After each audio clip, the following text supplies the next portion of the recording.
matchup with the Carolina Panthers. And that'll carry over the back line of the end zone for a touchback.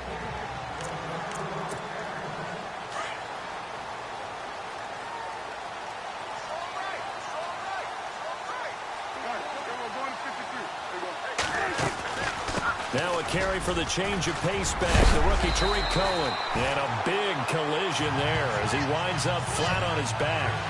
A really nice pickup of 14 yards, and it moves the sticks. That O-line, they cleared a big hole there on that run. The athleticism of offensive lines continues to evolve, and we're seeing it here. Not only are they controlling things right at the line of scrimmage, but they're able to get upfield to get to what we call the second and the third levels. You know, get to the linebacker spot, the secondary spot, getting all the way downfield with their blocking, which helps keep the running back clean. They'll try to continue that trend here this afternoon. 8 yards on the pickup, and now they'll have some options on second and short. Now, look, that wasn't a huge gain, but those are the types of carries I think they were missing in their loss last week. They couldn't get him going on the ground. Did you get the same feeling I did during our meetings, that they kind of regretted that he didn't touch the ball? Absolutely. You know, hey, he should have touched it more last week. They weren't going to make that same mistake, and they've taken care of that early. The numbers in last week's ball game for Robinson. 3 catches, 53 yards. And I get the feeling that he loves this matchup. I mean, the unit he's going against is in the bottom half of the league against the pass. He had to have circled this one on the schedule and said to himself, this should be a big game. Here's Prescott. He couldn't quite hold it. Got hit. Ball pops out. Incomplete.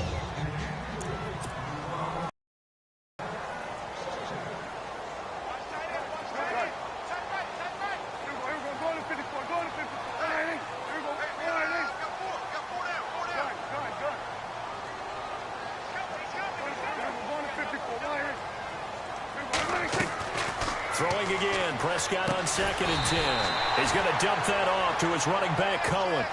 Call it a pickup of 7, and just like that, it's 3rd down. He's already proven to be a factor in the running game on this drive. Now he gets involved in the passing game. I think what we're seeing here is the modern version of workhorse in the NFL, being able to run it and catch it with equal proficiency. Eluding the pressure right, and he'll slide down to avoid the contact. As we saw in his rookie year, Dak not afraid to run with it, and he did there to pick up the first. When they watch film of this game and hand out the grade sheets, he's going to really like getting a double plus on this play. Why? He scrambles and picks up a first down. But what else does he do? Protects himself by sliding and avoiding the big hit. Double plus, big-time play. And he just gets rid of it, throws it away. A wise move there, looked like nobody open, now 2nd down. And the starting defense here for the Panthers. K'Wan Short has really rounded into being one of the best defensive tackles in the NFL. What I really like about his game are his hands. When he gets his hands on an opposing blocker and locks out, he's going to end up winning that battle and either getting to the quarterback or taking down a ball carrier.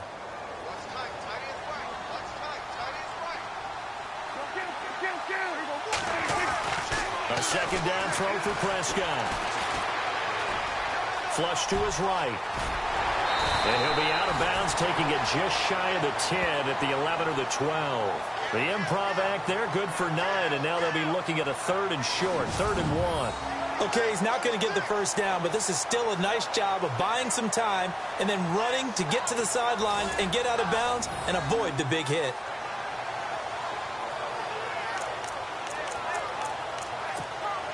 And this will be play number 8 of the opening drive. It's 3rd and short.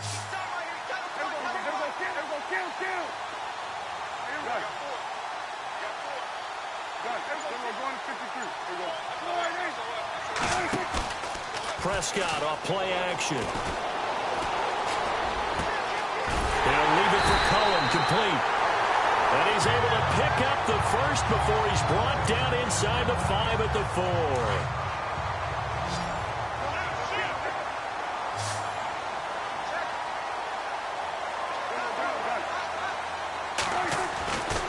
Prescott got his man, and it's caught for a Chicago touchdown. Allen Robinson, his 5th touchdown now on the year. And the Bears take it all the way down the field and score on the opening drive. Building confidence after a loss, that's a good way to do it. The loss last game, but first drive here in this one, cashing it in for 6. And they can talk all they want about putting the loss behind them. I think that drive there did more than any conversation they had, don't you think? That's exactly right. Puts that to bed. And this is what they said all week long. A lot of things they needed to do differently. But whatever they said appears to have worked. This is taken just shy of the 10 here. And he'll weave his way up, all the way up, a few yards shy of midfield. So here are the Panthers now for their opening drive. Their fourth-year quarterback will be leading them, former Louisville Cardinal, Teddy Bridgewater. It is absolutely wonderful to see him back on the field after the injury he suffered in practice in Minnesota. Many thought it was a career ender. People thought there was no shot of him coming back and playing. How about the battle of Teddy Bridgewater? The resolve, the grit, and now he's back on an NFL. And now nothing but green ahead of him. Touchdown, Carolina. A big play there. His second touchdown on the season. And the Panthers are now an extra point away from tying up this game.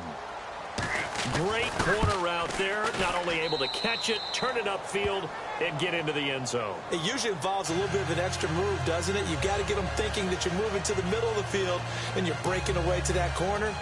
Boy, that was well executed. So we're right back where we started, all even as the kick's away. And they will not get a chance to return this one as it's through the end zone for a touchback. The Bears offense now gets set to head back onto the field. And that last drive was very, very balanced, pretty methodical. You think they go that route again? I'm always of the school that until they stop me from doing something, I'm going to continue. And I think that that's exactly what they'll look to do. But the beauty is the balance that they've created sets up opportunities for big plays. Looks like a run, turn it into a play action, and throw one deep.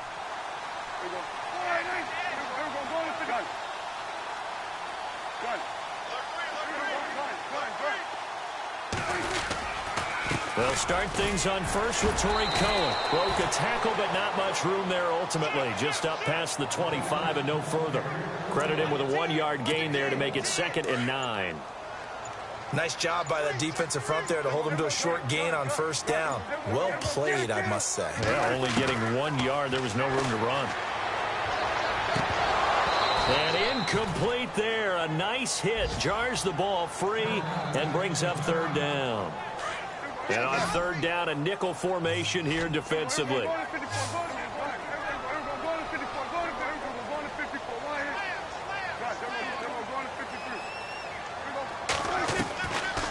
of the gun, here's Prescott.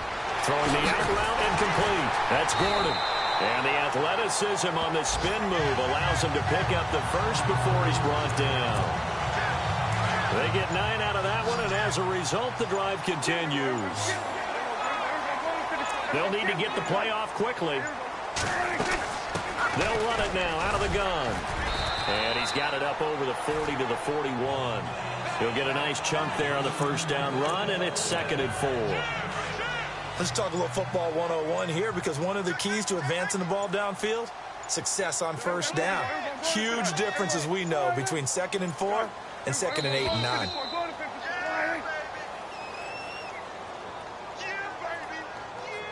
Delayed game, offense. And that'll be accepted, of course, and that moves him back 5.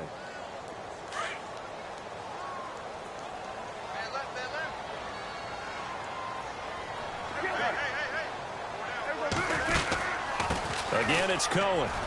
And he puts his head down and gets up to the 42 for a gain of about 6. Getting the sense, Charles, are going to put a big emphasis this afternoon on the run game. And why not? What we're seeing so far is working pretty well from them. And here's the best part. We always talk about the best performers do their job when the lights come on. I think he likes natural light best. And he can't find anywhere to go with it, and he goes down. Tahir Whitehead in there to get him for a loss of 9, and that'll lead to 4th down. A few issues here on the offensive line. Apparently, He got sacked 5 times last week. They got to him here in the first quarter. And I would think that running the ball would be paramount here because it's a different team they're facing, but they watch the film as well. So they'll take many of those same principles and try and apply them in this game to see if they fixed what was wrong with them in the last game. Here are the Panthers now as their offense comes back out onto the field. And following that long touchdown pass, a one-play drive last time, to see if the defense, you know they're ready. They don't want that to happen again. And you would have thought they would have been ready the last time. That's what you work on all the time. Make sure that no one gets behind you. That's the cardinal sin of defense, not giving up the long pass. They did. Let's see how they adjust. The numbers for McCaffrey last week. 14 carries, 61 yards. Well, this is where it becomes a challenge for the offensive coordinator. He's got a bell cow at tailback right now, number 3 in the league in rushing within shouting distance.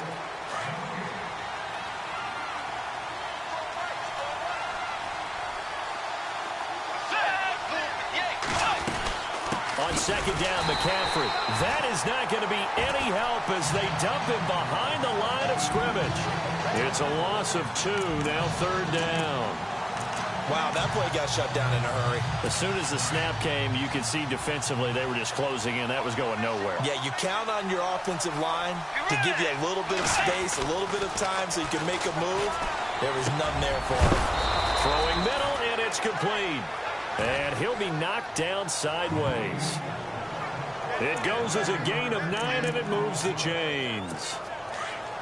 Many different ways to create space, but on that play, he did it with that big, wide body of his. Didn't get a whole lot of yardage on the play, but it did what it was supposed to. Pick up a first down. On first down, this is McCaffrey. And he is going to lose yardage here. That's going to go as a loss of 2, and it'll be second down. Khalil Mack's starting to get a really big-time reputation as a pass rusher, and rightly so. So explosive off the edge, getting to the quarterback. But he doesn't neglect his run duties as well. How about that tackle right there? Such a package he has, able to play the run and the pass so well. And they'll get 9 there as that sets him up better for third down. And, boy, they had high praise for this rookie receiver when we asked the coaches about him, didn't they? They certainly did, and obviously they liked his measurables, otherwise they wouldn't have brought him onto the team. Height, weight, speed, all of that. But how about when they... And a big loss here as he's taken down. Well, the beauty of screen passes is they take a little time to develop, and they can often hit big, but sometimes they take too long to develop, and sometimes you get sacked. Yeah, what's perfectly called for a defense to attack a screen? Typically a blitz, and even though people think that the screen operates against the blitz, if you have the blitz called and you still cover the screen, now that allows your blitzers to get there. And it's picked up by the Panthers. And maybe getting a little punt return. Sometimes they forget paramount holding on to that football. I really do believe most of the return guys think to themselves, when I get the ball, I'm going to make the play that's going to change the game. Break it. I'm going to break it. And you love that they have that attitude, but your point is so well taken. What do you have to do? First and foremost, hold on to it. Take care of the football. That's all he needed to do. Now, after the completion, we're going to get a timeout, an injured player. While the training staff works on him, we'll step aside and be right back.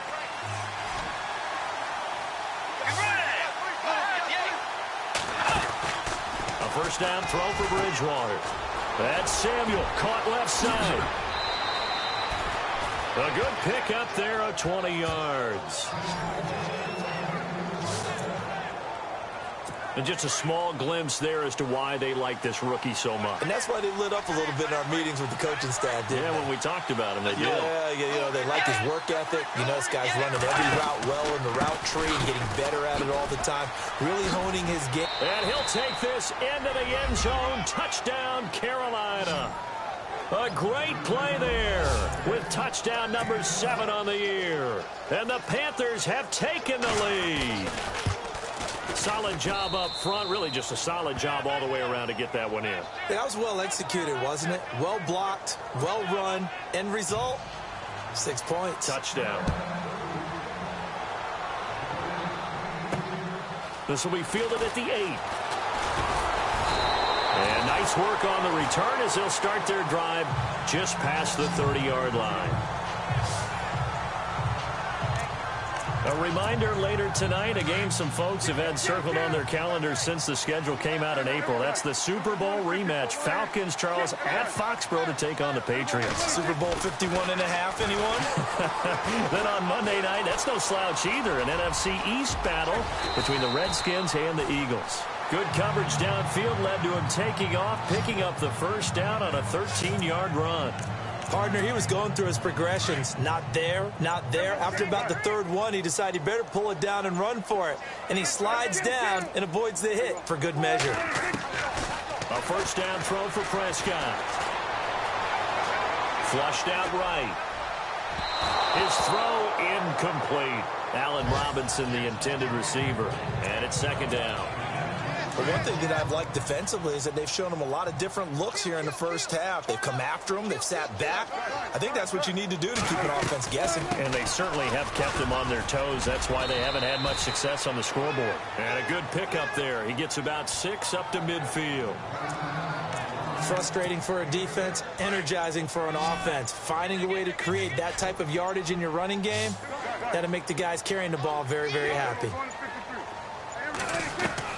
Prescott now from the 50. Pressure comes in. He's brought down. It's a Panther sack. Look, Carolina had a number of issues last year, and that's why they slumped to 6-10 after a Super Bowl appearance. But pass rush wasn't a problem for them. They still got to the quarterback. 47 total sacks. That was just one behind Arizona, who led the league. Yeah, I think the biggest issue for them, young corners that gave up a lot of big plays. His first punt, 45 yards. This looks good as well. And this is going to hit the goal line and continue on into the end zone for a touchback.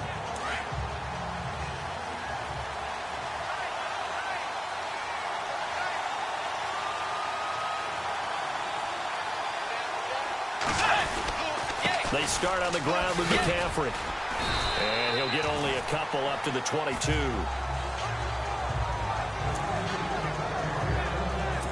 Second down, 8. 2 minutes remain here in the first half. We're back to Soldier Field following this short break.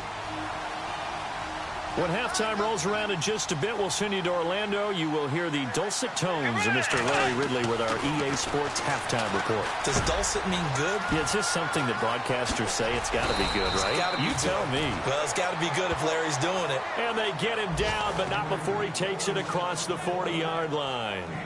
They call it a gain of 19, and it moves the chains. Right after the turnover, they come out throwing.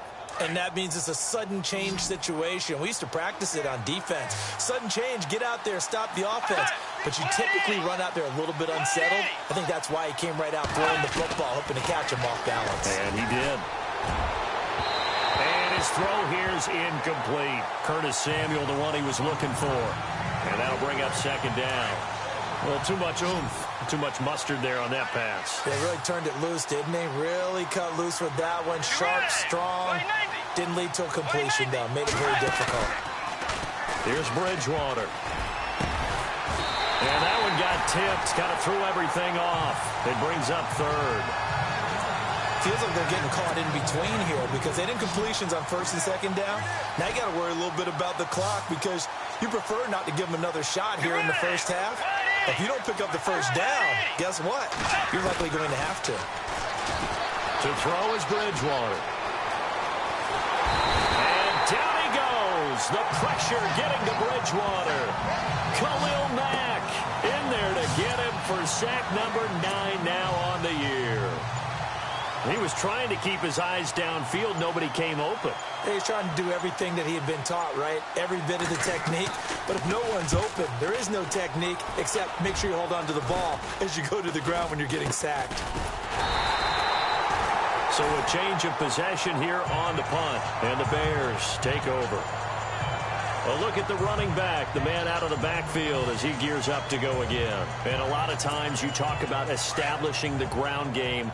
Probably something they need to do more of here losing in the second quarter. When you're riding your best horse, you've got to lather him up. The best running backs I've ever talked to, they've all said the exact same thing to me. I'll even break a good sweat until I get to 20 carries. You're full of good wisdom. Let's see if they can get him into the game more now. And he'll be taken down, but not before he gets into enemy territory. And now before this first down play, we're going to get a timeout here. as the clock will stop with 21 seconds to go here in the first half.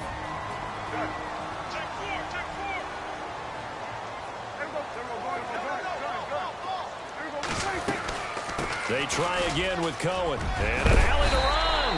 And he's going to be stopped dead in his tracks. And now we won't see a play on first down. We're going to get a timeout instead as they stop it with 16 seconds to go in half number one. Now they'll run it with Cohen. And not much running room. Down to the 32. Now the Bears will use their third and final timeout as they'll stop the clock with 12 seconds to go in this first half. And this one looks good. It is good. Right down the pipe. And they'll cut the lead back down to 4 now at 14-10. So a field goal here. They're still down, but they put a dent into that lead before the break. And that's got to feel good because now they've seen that they can put some more points on the board, and that gives them a whole second half to get back to where they want to be, and that's in the lead. This fielded a few yards into the end zone. And he'll wind up about 4 yards shy of where he would have been if he had taken a knee as they'll start at the 21-yard line.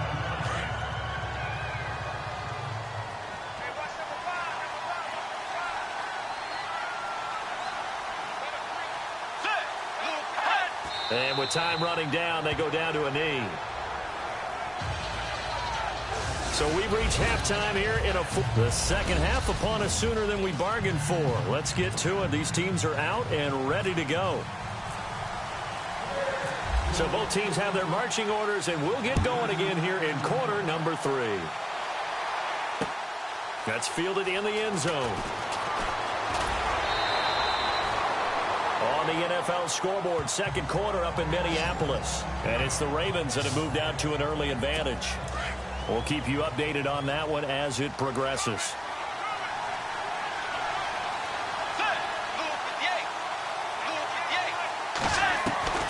First down, Bridgewater. And he'll go down. The Bears get there for the sack. Danny Trevathan in there to drop him for his 5th sack of the year. But that play was the very definition of fast, quick, and in a hurry. Suddenly, he was there. In a blink of an eye, that happened fast and a big sack. Bridgewater. And his throw's going to be incomplete. And Charles, got to like what this defense has been able to do these last couple of plays. Yeah, they get the sack on first down, then they force the incomplete pass. Now they're just a play away from getting the football right back, but it's a big play. They've got to hold up. Third and long for Bridgewater. And this is going to be incomplete. But no second guessing the call here. It was third and long, so throwing the football was probably the smart play to try and pick it up. But they don't get it, and now the defense goes off the field feeling pretty good about themselves, gaining some momentum as they force them into a likely punting situation. Palardy now on to punt as he sends this one away. Let's take it inside his own 40. Nice job bringing that one back. 14 on the return. And out will come the offense as they take over.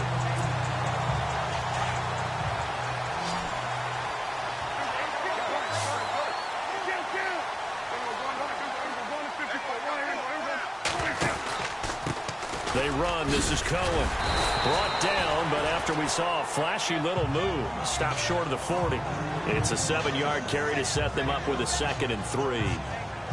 Offensive linemen love creating space for their guys carrying the ball, but when that guy also breaks tackles and creates extra yardage, they almost feel like he's one of them, and they really embrace him.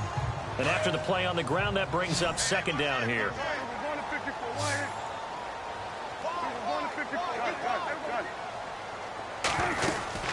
They'll run it now out of the gun. It's a 7-yard gain there, and it's good enough to move the chains. So many teams want to throw the ball in this situation nowadays, but I love watching a team that has enough confidence to go ahead and run the football. In that situation, that's almost a tendency breaker. First down, Prescott. And brought down, but not before they're inside the 25. It's a gain of 11 yards that time, and it produces a new set of downs. In today's football, where receivers break tackles, make people miss, get upfield for the extra yardage. When you see a play like that where it's caught and he's dropped on the spot, that's a big-time play by the defense. Prescott on first down. Escaping the pressure right. And no escaping this time as he'll go down. They got him for a sack. Okay, was it a breakdown in protection? Did the running back not pick him up? What does it really matter? Sometimes it's just a great play made by the defense. Big-time sack. They'll run it now out of the gun. And down inside the 15, shy of the 10. 17 yards on the pickup there. The drive will continue. It's a first down.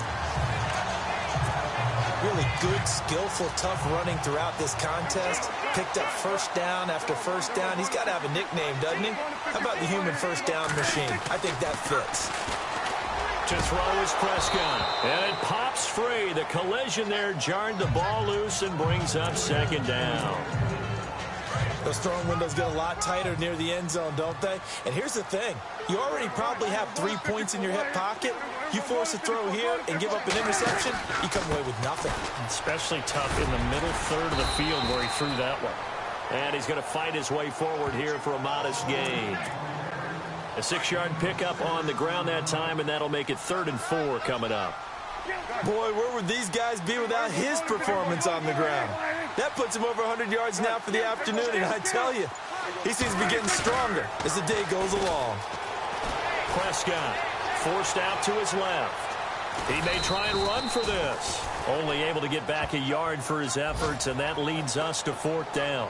Well, partner, nothing comes open here, so he decides to escape out of there, and he doesn't pick up a first down, but he does gain additional yardage to set up a possible field goal attempt if they decide to go that route. Meanwhile, up in Green Bay, and the Saints have surged back to take the lead there. Michael Thomas, 95 yards receiving in that one. A decent drive there to start the 3rd quarter. They only salvaged 3 out of it, but they do inch a bit closer. Yeah, still lots of time to go in this one. Take the points, move on, and let your defense try to get the ball back. The kickoff unit is out on the field, and they will send this one away. And this will be a touchback as that sails over the end line. Carolina getting set to take the field. And a tight game after punting last time. See if they can get something going on this drive. As they head to the field now, with the game this close, you've got to feel there's a sense of urgency for them going on offense right now. But they have to do it without letting panic creep in and affect their play. Now contact up front as penalty markers come in. Who is this against? Neutral zone infraction, defense.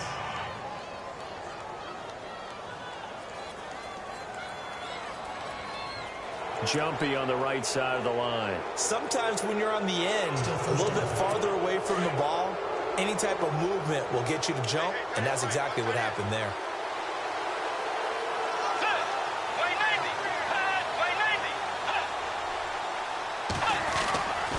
McCaffrey following the penalty. And this has been a familiar sight all afternoon as they stop him behind the line.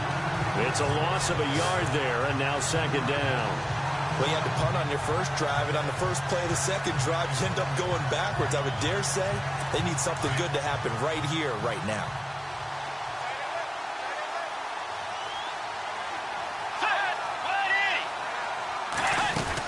They stay on the ground. McCaffrey again. Trying to run inside, but nothing there. No gain on the play there, so they're left with a 3rd down and 6. Sometimes with the running game, you've just got to stick with it. Look, it's the 3rd quarter, no time to panic. But that also doesn't mean you just do it the same way you've been doing it the entire ball game. Maybe change up some blocking assignments or run a few. Nowhere to escape, and he goes down.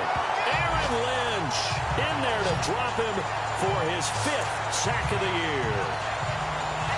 The amount of sacks that they've absorbed in this game is absolutely extraordinary. Let's just face it. This offensive line, flat out, cannot handle this pass rush. It's been demonstrated time and time again. Meanwhile, up in Green Bay, Quite a bit of offense in that one with the Packers swinging back in front. Aaron Rodgers, 3 touchdown passes thus far. It'll be a 44-yard punt. The return goes for 8. And possession will switch hands, 1st and 10. And on the outside, they're playing press coverage.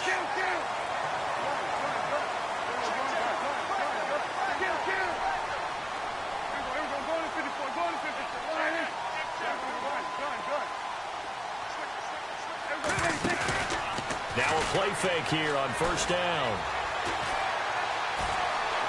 Dancing to his left. And he's taken down, but not before getting this across midfield and just shy of the 40. So the offense has it 1st and 10.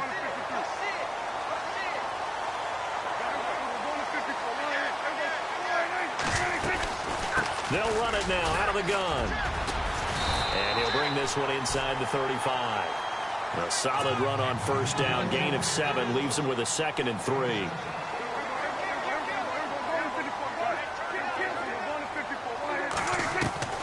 A 2nd down throw for Prescott. Buying time to his left. And he'll be out of bounds, able to get it down to the 25 there. 8 yards that time, able to take off, and the result is a 1st down. Well, he's proven real effective running the football. No one open, don't force it. Just get what you can, and that's what he's done very well in this game.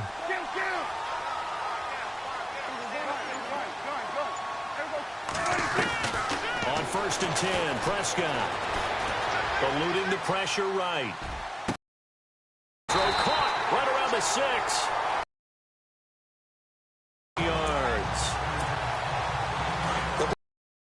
Pressure on him, but he's able to flush out to his right to try and evade people.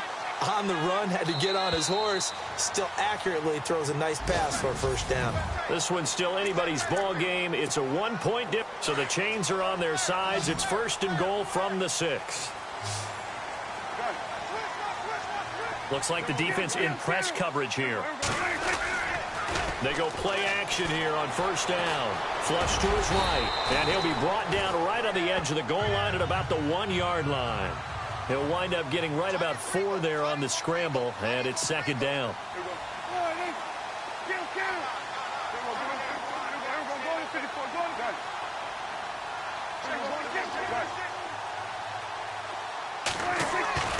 Off the play fake, Prescott steps away to his left. And he's just going to throw this one out of bounds here. Nowhere to go with it. Incomplete. Oh, I like that right there. Not only was it the right play, throwing it away like that, frankly, I think it was the only play. Yeah, got outside of the pocket, realized he had nothing, just chucked it free. Yeah, live to fight another down, right? On 3rd and 1, here's Prescott. That's caught at the 2. And he takes this one in for a Bears touchdown. A great effort there. His 3rd touchdown now on the year. And the Bears have taken the lead here in the 4th quarter. Well, it was 3rd and 1. I was expecting runs so much for that. They pass it, they score it. That had the feel of the head coach. And he's going to have to eat this one as down he goes.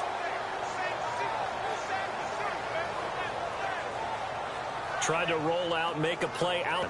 When you don't have a lot of space for your receivers to operate, and down there it's really condensed when you're snapping the ball from the 2-yard line, rolling out, you extend a play, but you don't necessarily open up better avenues for people. And on that play, there's just nowhere to go with the ball, and you end up getting sacked.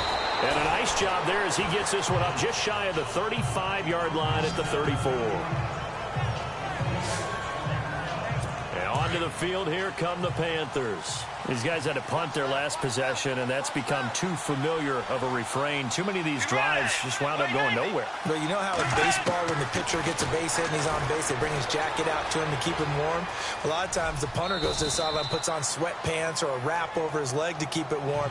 He might need a massage from the trainer right now from all the work he's getting. Give him 6 on the play, and it'll make it 2nd down.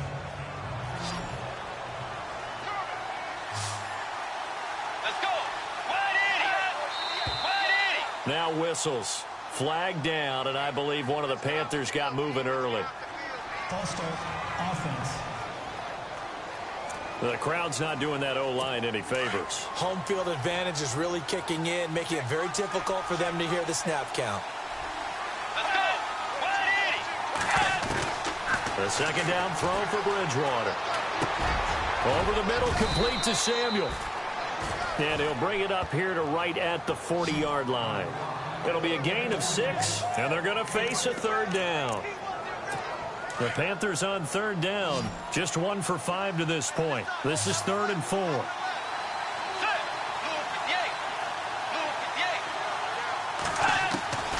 From the shotgun, it's Bridgewater. And it's a short one here, complete to his tight end. And he's got the first down as he's up to the 45-yard line.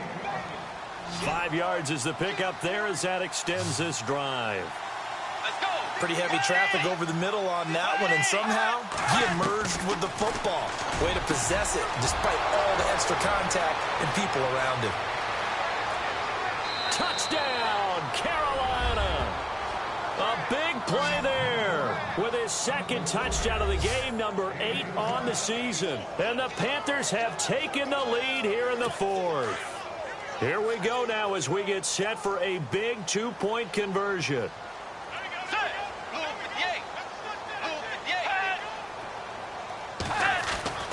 To the air again with Bridgewater. And this one's caught. And their 4th quarter lead grows by a couple more. So that effort gives them a 3-point cushion and guarantees that a field goal going forward won't beat them. Yeah, and that's really good strategy because that's all you care about. Not getting beat at this stage. At least give your team a fighting chance. And now Chicago getting ready to go as they take the field. Some good games going on in the early window. This might be the best of the bunch. Prescott looks to throw on first. And his throw's going to be incomplete. And it is true. You can draft the fastest. You can draft the most athletic guys. Sometimes it's all for naught. In this case, in the right spot, help force the incompletion. Yeah, but had his hands on it for a second. Would have been a tough catch, though. Falls incomplete. And they're able to get this one across the 35.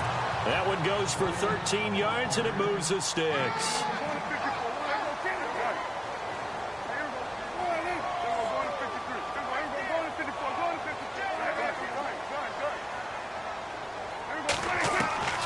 From the shotgun, it's Prescott. And this is caught. It's Jimmy Graham. And he'll be taken down, but not before he gets into enemy territory. Another 13 yards there twice in a row, and they're on the move. Another first down as well.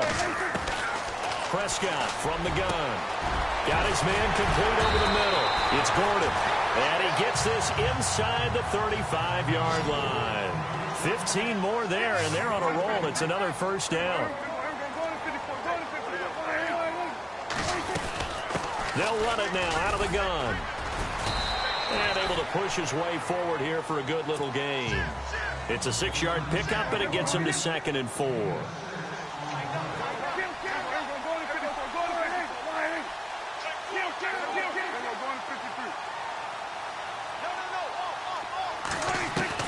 Second down, Prescott is caught outright by Graham. And he'll be brought down inside the 20 at the 19. It's a 9-yard gain, and it keeps the drive moving.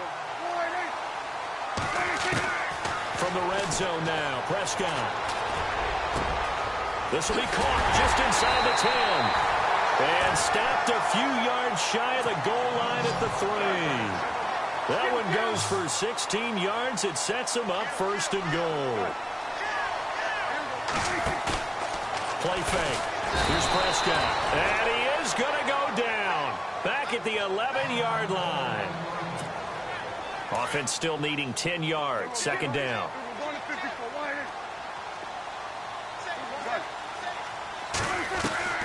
Out of the gun. Here's Prescott. This will be caught at about the 5. And he'll be brought down this time at the 5-yard line. 5 yards that time on the completion. And now it's 3rd and goal.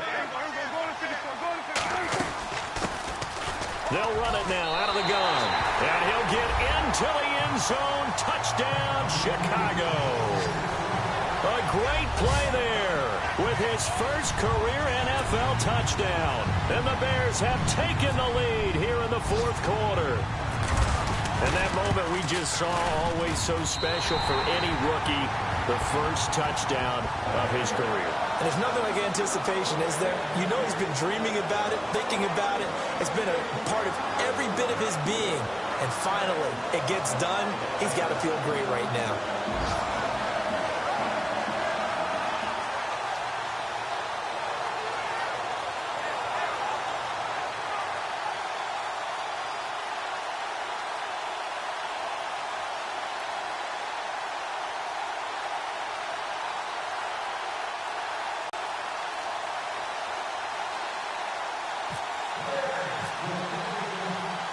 Set now to kick this one away, and off it goes.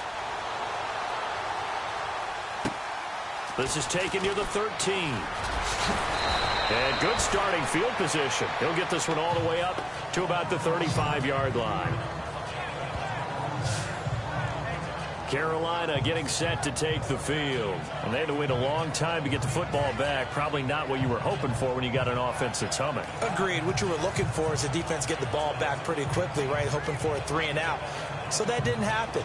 You can't yell at your D for that. They've got to take care of their own business and reestablish themselves now that they're back on the field. Let's go. Bridgewater now looking to throw on first. Hauled in by Anderson, left side. And he'll be out of bounds after getting this one across the 40. A good pickup there. 8 yards on the first down completion. I know many people like to throw to the tight end, maybe in a little flexed out position because he creates mismatches with his size. But slot receivers do the same thing with their quickness, their speed, and their route running savvy. Not even a chance to pitch that one as he's swallowed up in the backfield. They'll wind up losing 3. And now it's third down. I don't think there's any doubt that if it's me, I'd be really cautious about continuing to call this play because you got to know. Defenders, if they get a free shot at the QB, they want to take it, and they want to take it big. And they got it there on the option play for a loss. And a quick throw here, that's complete. And he's got enough for the first across midfield to the 48. 12 yards there as they move the chains. Tell you what, he's been able to put the ball in some tight spots all game long. That throw, no different. Yeah, a lot of people would call it a gutsy type of a throw.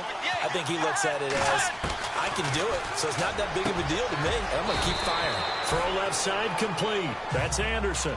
5 yards on the catch there, brings up second down. Time for a break. We'll come back, see what transpires after this. So it's Panther football as we welcome you back. They come up on a second down now in a game that looks like it's going to go down the wire. Now Bridgewater. That's complete over the middle to Anderson. And he'll get it down on the play to the 37. It's a pickup of 6 and good enough to move the chains. Back to throw. And he'll dump this off to his running back, McCaffrey. And he'll go down at the 28. It's a gain of 9 yards.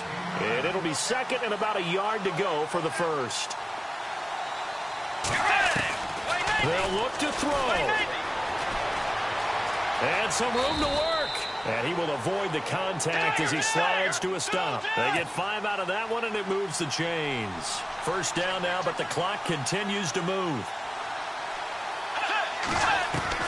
Back to throw. Roberts with it over the middle. And brought down, but not before they get it inside the 10 to the 7. That one goes for 16 yards. It sets him up first and goal. He'll look to throw. He takes it across for the touchdown, and they've taken the lead late in the final minute of the fourth. Wow. Wow.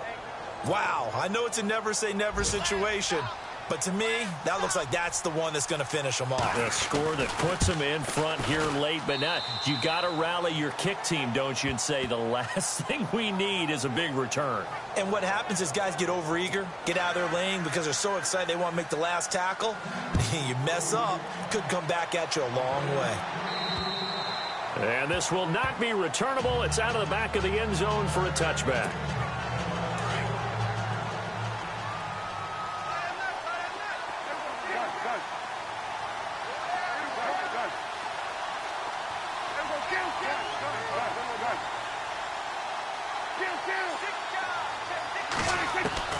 He's back to throw. He's going to let it fly. And got his man complete. And now before this first down play, we're going to get a timeout here, as the clock will stop with 45 seconds left to go in the game. Now Prescott. Throwing over the middle, and it's incomplete. Brandon, it looked like he had his hands on it for a moment, but let's face it, that was going to be a tough catch all the way because of the presence of the defense right there as he was trying to haul it in. Yeah, nice job to force the incompletion. Now Prescott. Flushed out right. And the hit jarred it loose. It's incomplete.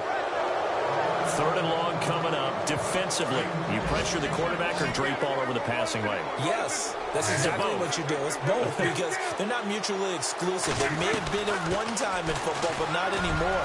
You want to have that pressure. If you have a big-time pass rusher, send him after the quarterback, and then make sure you blanket the field. And nearly intercepted there. That would have been ball game if he had clinched it and caught it. Instead, it gives him one more chance here on fourth down. Desperation time. Prescott on fourth. Looking left side, and he's got a man. That's Gordon. And now this is going to depend on the spot. And they say he's just short. And now the Bears going to signal for another timeout. That'll leave them with just one remaining in this fourth quarter of play.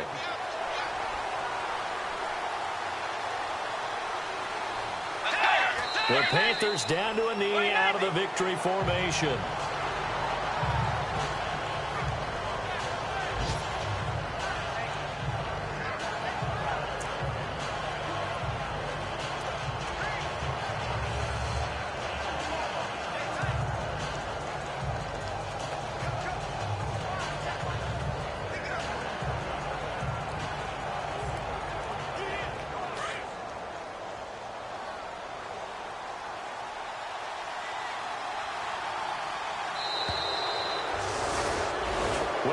Points in this when you wanted to close your eyes because of all the points that were being put on the scoreboard. You're a defensive guy, but it was a fun little track meet, wasn't it? It was, and you know the people who really enjoyed this game?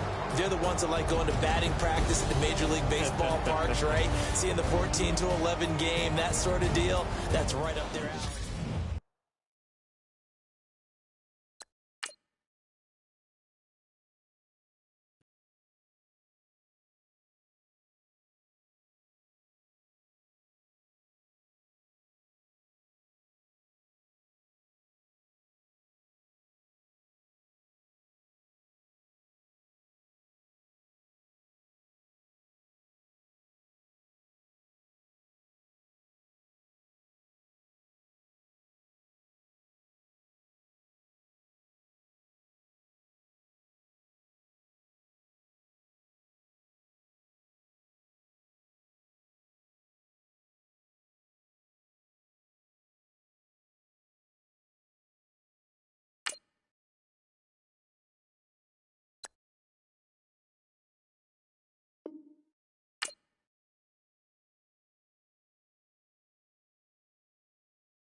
everybody. I'm Larry Ridley. You're tuned in to the NFL on EA Sports. In today's matchup, we have an offense that keeps itself on the field. The Saints are #1 in third down percentage, and they'll be up against a Bears team looking to shut that down. With that, let's welcome in our fine broadcast team. Here are Brandon Gaudin and Charles Davis. All right, Larry, thank you. We are down on the bayou as you get a look inside the Mercedes-Benz Superdome in New Orleans. The setting in this dome just serves to amplify the excitement of the folks in New Orleans as their Saints burst from the tunnel a moment ago. They're set, and we're set as well as the Saints get ready to do battle with the Chicago Bears. Along with Charles Davis, I'm Brandon Gaudin. And, Charles, you look at this Saints team as they enter play. They've got all W's on the ledger so far, a perfect 6-0. Yeah, still a long way to go in this season, but they're showing everyone early on that they intend to be there in the end. Meanwhile, for our visitors, the Bears, they've been playing well, really well. Winners of 5 of their last 7, but losers last time out.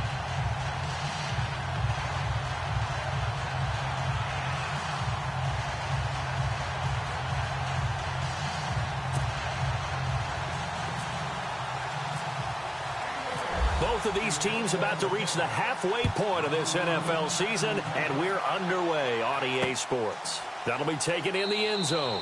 And no run back here. This will be a touchback, and it comes out to the 25-yard line.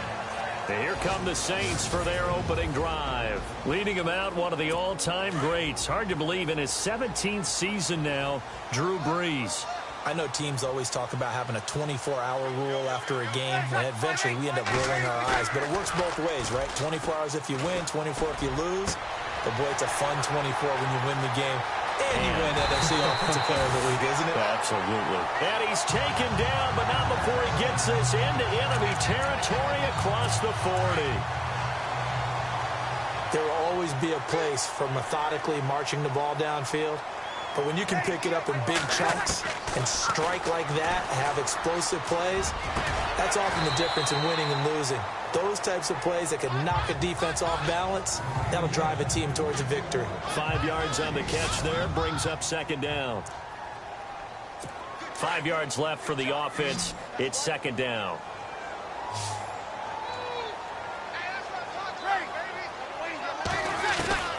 Working from the gun, it's Brees. And on the catch right side, this is Sanders.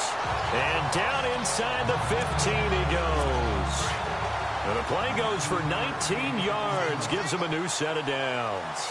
Well, I mean to jump in on you, partner, but they didn't waste any time getting downfield, did they? I mean, nice big play there. 3 plays, 3 successful plays in plus territory. Now this defense on its heels a bit. It seems like they had something targeted there, doesn't it? It's like, okay, we've got a matchup we like coming right out of the gate. Let's go ahead and get right to it. Now, Brees again.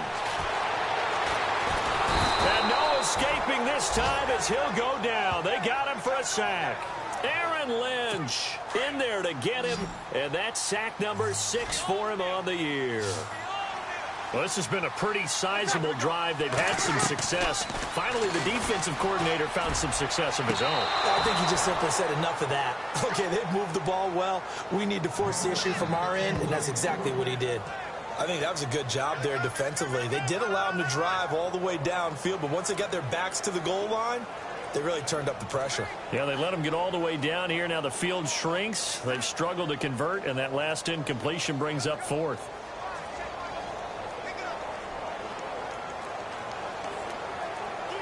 On 4th down, off goes Drew Brees, and on comes the Saints kicker, Will Lutz, for the field goal attempt. From the right hash, this from 33. And Lutz puts this one through. And the Saints are going to take a 3-0 lead. So the folks here in the stands this afternoon, they're happy about that one. Their guys get the early advantage after the opening drive field goal. And they should be happy. Their guys look good getting down the field, and that's got to give them hope that good things are in store here today.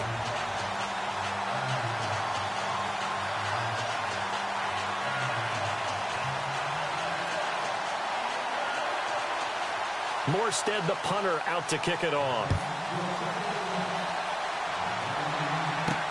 This is fielded at the goal line. And nice work on the return as they'll start their drive just past the 30-yard line.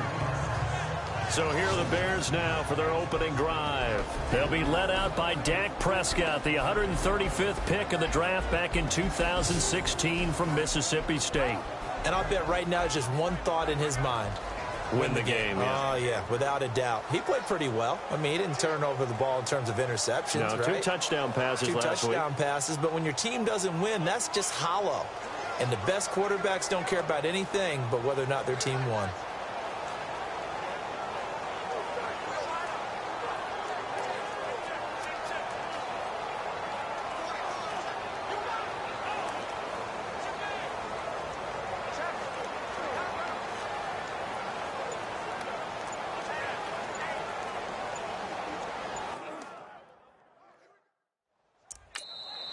With the play clock at 5, we're going to get a timeout.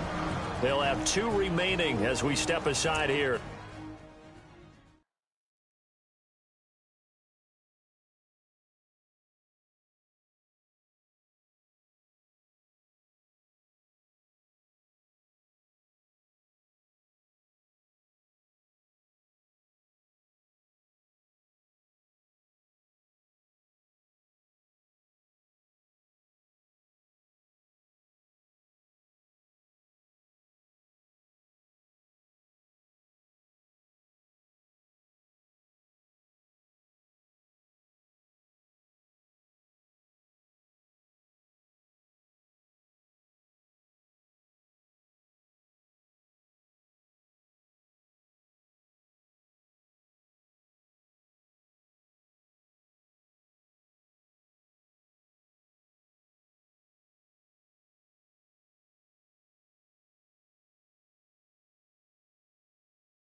In this first quarter.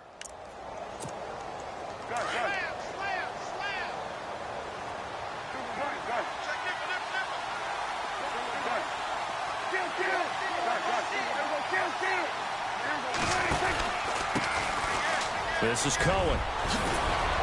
And able to get this one across the 45 before he's brought down. The rushing numbers last week for Cohen. 16 carries, 130 yards. They look like a team that really emphasized the running game in the offseason. They were going to build around it. Didn't matter if they were going to run gap scheme, power scheme, whatever.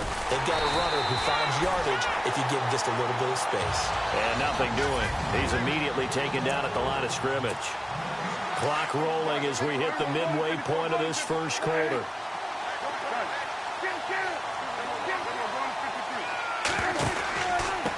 Now Cohen. And he's going to take this one down to about the 46-yard line. Pretty good running there, 9 yards. Sets up a 3rd and 1. And after that type of a run, there's some talking going on down on the field, but it's not trash talking.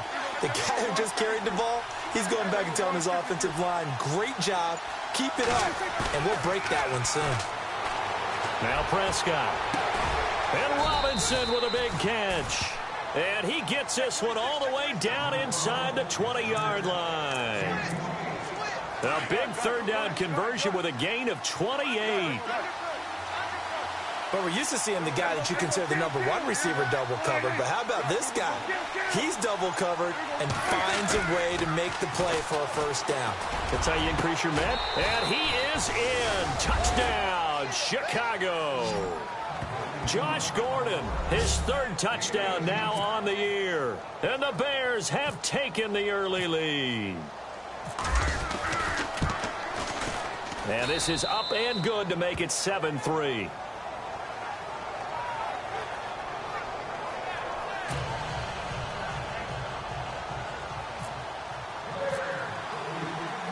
Out is the kickoff unit as they run up and send this one away.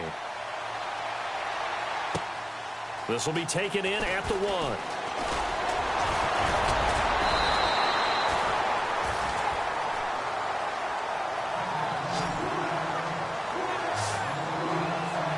Now the Saints offense, they get ready to go back to work here. And after the field goal last time, we'll see what they can get here. At least they got points out of the last drive. I've never met an offensive coach that didn't want to drive to end with a kick.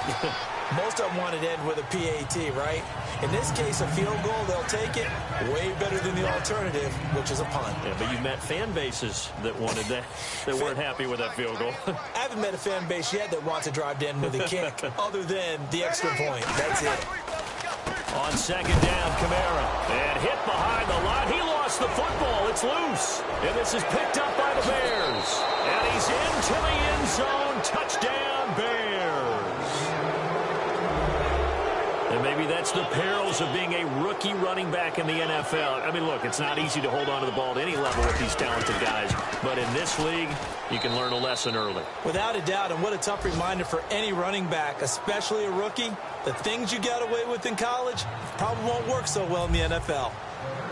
And you can bet they're preaching two hands on the ball here as the kick's away following that fumble return. This fielded a few yards into the end zone. And the decision to come out is going to cost him 5 as he's taken down right at the 20.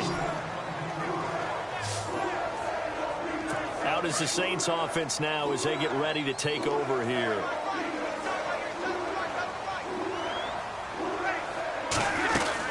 They start the drive on the ground. Kamara. And he's going to lose yardage here. Back to his own 18. It's a loss of 2 there, bringing up second down. Okay, let's just make this one simple. We know that the running game is not their thing, but they can't just throw it on every single down without expecting some real heat from the pass rush. Now he's going to go deep down the left side. And that's going to wind up incomplete. However, we do have a flag down. Let's check in with our referee. Holding offense. So a holding penalty, and that'll send him backwards. You know they're trying not to do that. I mean, we know that, right? We talk to them all the time. But sometimes the defensive guys just put you in awkward situations, and you get caught grabbing their jerseys. Following the penalty, it's Kamara. And he's going to lose yardage here back at the 8. It'll be a loss of a yard, and they're going to face an uphill battle here on 3rd and long. Well, that play was doomed right from the start. He just about ran into every defender on that one, didn't he? It felt like everyone got a piece of that tackle. Now Breeze. And complete right side to Cook. And they'll bring him down here right around the 17-yard line. They do get 9, but it leads to 4th down. Well, that's certainly playing down in distance very well by the defense, isn't it? Take whatever you want underneath, by all means.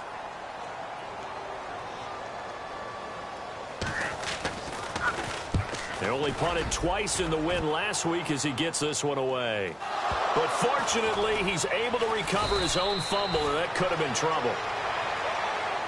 Brandon Gaudin, Charles Davis back with you as it's been. Reminder, a couple of good games still to come. Later tonight, it's the Steelers on the road in Detroit taking on the Lions. Then Monday night, the costumes will be in full force in Kansas City, I'm sure, as on the day before Halloween, we'll see the Chief. And the Saints pressure gets him. Brought down for a sack. The game plan for any defense is finding ways to make a quarterback uncomfortable in the pocket. When you bring pressure from all angles, you never know who's going to get home. In this case, the left cornerback, right in the face of him, puts him down. Prescott, and an alley to run. And he'll get it up near the 35, right at the 34 here. That one good for 10 yards. And that's going to lead to a third down.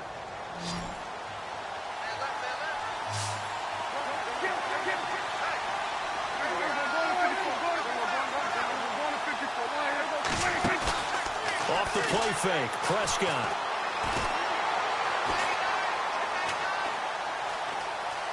Trying to improvise.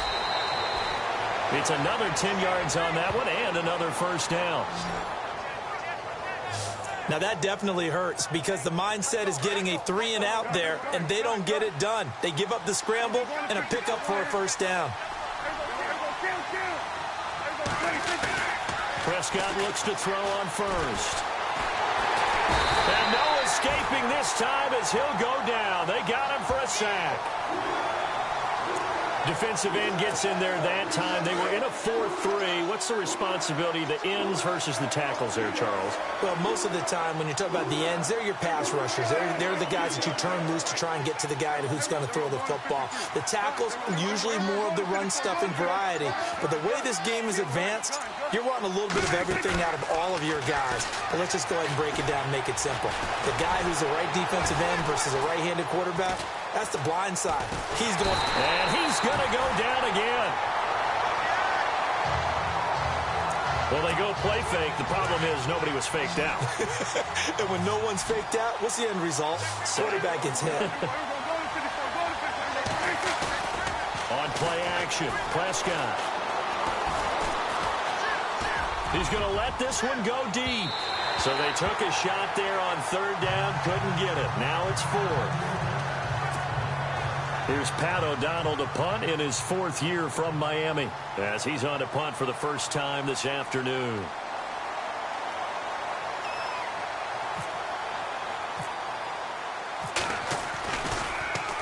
Only 2 punts for him last week in the loss as he gets this one away. And a great job here. This is going to turn out to be a beauty. This is marked down at about the 3-yard line.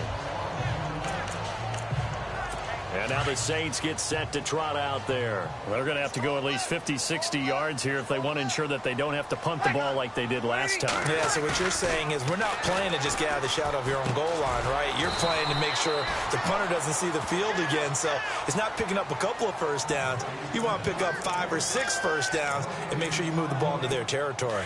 Well, he caught it right at the line of scrimmage, and before he could even think about advancing it forward, he got hit.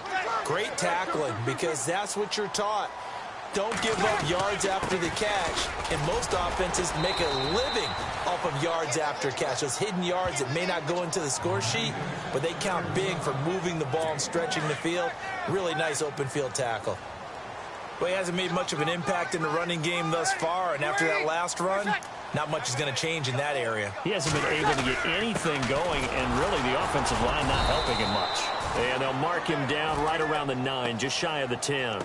Call it a gain of 4, but not enough. The punt team going to need to be summoned here on 4th down.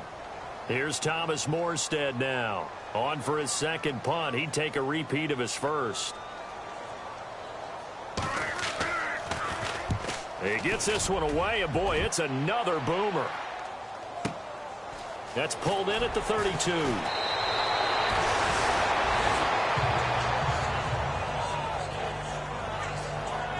Let's see what our player spotlight feature has in store. Now the Bears offense ready to take over again. They're out in front. Last time they had to punt it away. We'll see if they can add to their lead now. They don't want to go out and punt it away again. This team now wants to get a cushion, put people away. They want to run their offense and have it end up in the end zone. Give them 3 on first down. It'll set up a 2nd and 7. Not much happening there on first down. I thought there might have been a hole for a split second. Yeah, but it dried up pretty quickly, didn't it? Closed fast. They'll run it now out of the gun. And hard running's going to get him over the 40 to the 42. 4 yards on the pickup there as it'll leave him with a 3rd and about 4 more for a first. When you find that kind of yardage, you couldn't be more confident as a ball carrier. And guess what? You're going to go back and tell your offensive coordinator, I'd like to keep carrying it, thank you. We remind you that coming up in 2 minutes' time, we'll hand you off to Orlando, where Larry Ridley will have highlights and analysis of this first half of action. On third down, it's Cohen. And he's taken down at the 43, but not before picking up the first. A solid gain of 15 yards, and the sticks move. Just about every coach we talk to says the crowd shouldn't affect us. That shouldn't be an issue. And in the next breath, they talk about taking the crowd and taking them out of the game by picking up first downs and keeping them at bay. I think we just saw an example of that there, didn't we? Important to do, especially early in the game like they have. This is caught inside the 15. And he'll be down deep into New Orleans territory. That one goes for 36 yards. A nice job there, Charles. They picked up the blitz, were able to complete the pass. That had the total feel of a quarterback in control. Red blitz, got him into the right protection scheme, so he doesn't get hit back there. He's got a chance to step up with supreme confidence and deliver it downfield for a nice completion. Sometimes play calls boil down to philosophy. You know you're facing one of the top 10 units against the run in the NFL. So do you decide to keep smashing against them, or do you decide to throw the ball here? Throwing, Prescott, and it's caught. And he'll be brought down right on the edge of the goal line at about the 1-yard line. A touchdown-saving tackle there. Now it's 3rd and goal. The offense on third down, they've been good. 3 for 4 thus far. This is 3rd and goal. And he'll get into the end zone. Touchdown, Chicago. A great effort there. His 2nd touchdown on the season. And the Bears will extend their lead. And it's 21-3. Heard a coach talk about those late-in-the-half scores, especially a team, a pretty decent cushion. He said those could be the ones that can finish off a squad if you let them. Yeah, they've got the cushion. This half has been theirs. The kickoff team on the field now as they will send this one away. To return it, Alvin Kamara.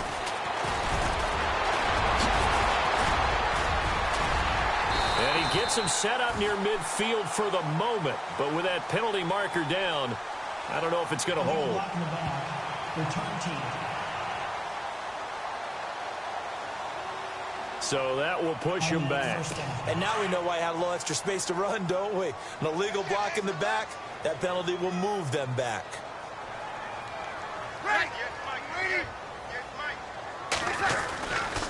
Breeze leaves this one with Kamara. And he's going to be met at the line of scrimmage and taken down. Now before this 2nd down play, we'll get whistles and a timeout. As it comes with 22 seconds to go here in half number 1.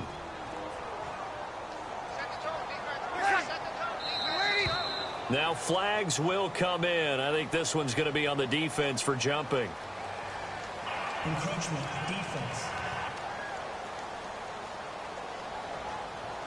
So they jumped on the left side of that line. And you know when you're at the end spot, you are like in the starting blocks, waiting for the pistol to fire and go, and he jumped a little bit too early. Breeze to throw on 2nd down. And he will find his man on the outside. And he goes for 18 there as the drive will continue. But that's what you're looking for when you want to throw the ball downfield. You want one of those guys who can play out on the perimeter, can play out wide, who can not only get open, but when they're covered, can uncover themselves downfield and create catches. Oh, he's got a man wide open, complete. Now a timeout signaled for, and they'll get it with 10 seconds to go before halftime. Fresh set of downs here.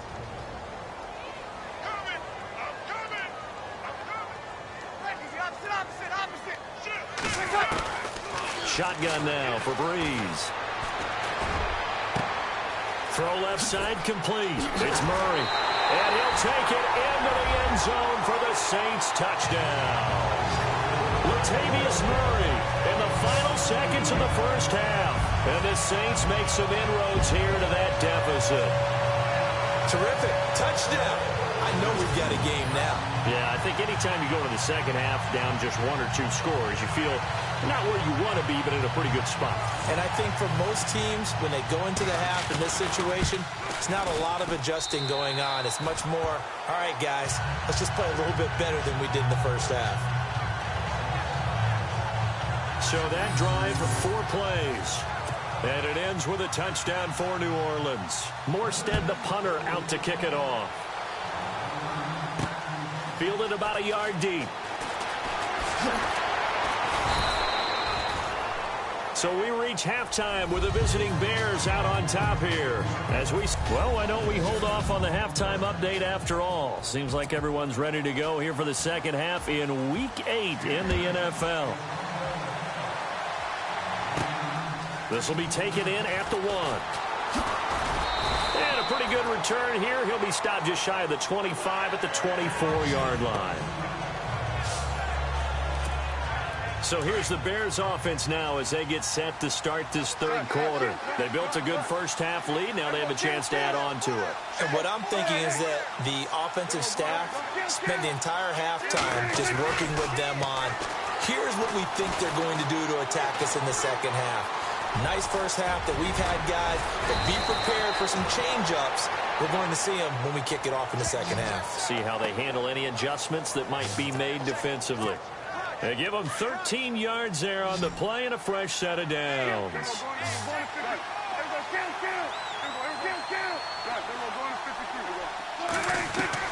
A first down throw for Prescott. Now and no escaping this time as he'll go down. They got him for a sack. Cameron Jordan, he's the one to get him, and that's sack number 7 for him on the year. The amount of sacks that they've absorbed in this game is absolutely extraordinary. Let's just face it. This offensive line, flat out, cannot handle this pass rush. It's been demonstrated time and time again. Oh, the pressure too great, and he goes down once more. Alex Anzalone in there to drop him, and sacks on first and second downs are going to lead to a 3rd and long. So once again, they dial up the pressure and get home and get a sack. It brings up a 3rd and long, but it's really not an unmakeable one, especially considering they just gave up back-to-back sacks. He's going to rifle one deep left side, and that's caught inside the 30. And they do finally get him, but he takes it to the 25.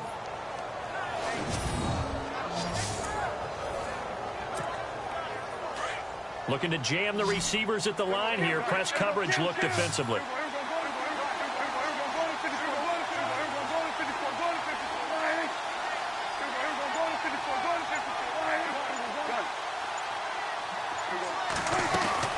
They go play action here on first down. They'll roll him out right. Out to the flat. That's complete to his running back. And they'll be inside the 25 now at the 24. It'll be a pickup of only a yard, and that'll bring up second down. He was out there waving his arms, and when you got a quarterback out of the pocket looking for any help, I guess waving the arms is helpful. It certainly is, because you got to get his attention, because now you're in scramble drill. So everyone's adjusting their routes, finding open space, and he found the right spot for the completion. Here's Prescott, and he's taken down here by the Saints. Cameron Jordan in there to get him, and that's sack number 8 for him on the year. This has been a tough one for this offensive line. It appears almost like they've been on roller skates this entire game, the way they've been pushed around. 6 sacks given up in this one. 3rd and long for Prescott. Escaping the pressure right. Now he'll let it go deep right side. And incomplete, almost intercepted. Had a great shot of picking that off in the end zone. And now 4th down. A missed opportunity for an interception would have killed off a drive. They had a chance there to finish things off. Didn't get it done. I guess that's why a lot of those guys do not play offense. So it goes down as an 8-play drive, and they cap it with the field goal. Yeah, they were able to pick up a few first downs along the way, but they couldn't keep the momentum going all the way into the end zone.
The kickoff unit is out on the field, and they will send this one away.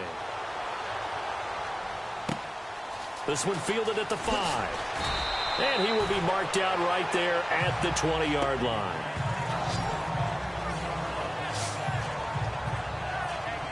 Now we take a glance at the offense as they work their way back out for their first possession of the second half.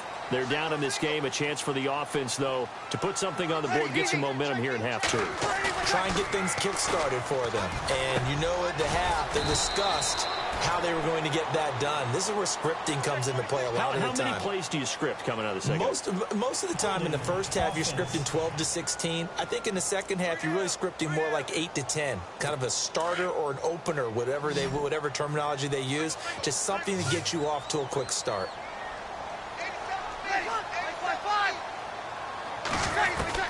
From the gun, it's Breeze. Looking left side and completing it to Thomas. And he'll be out of bounds, getting it across the 25. 18 yards to pick up there. Those are the kinds of plays right there that show you why he's the number 3 man in the NFL in terms of receiving yards. Also tells you there's a full combination of what he's got going in his game. You name it, from route running to catching the football. That's why he's able to produce those types of numbers.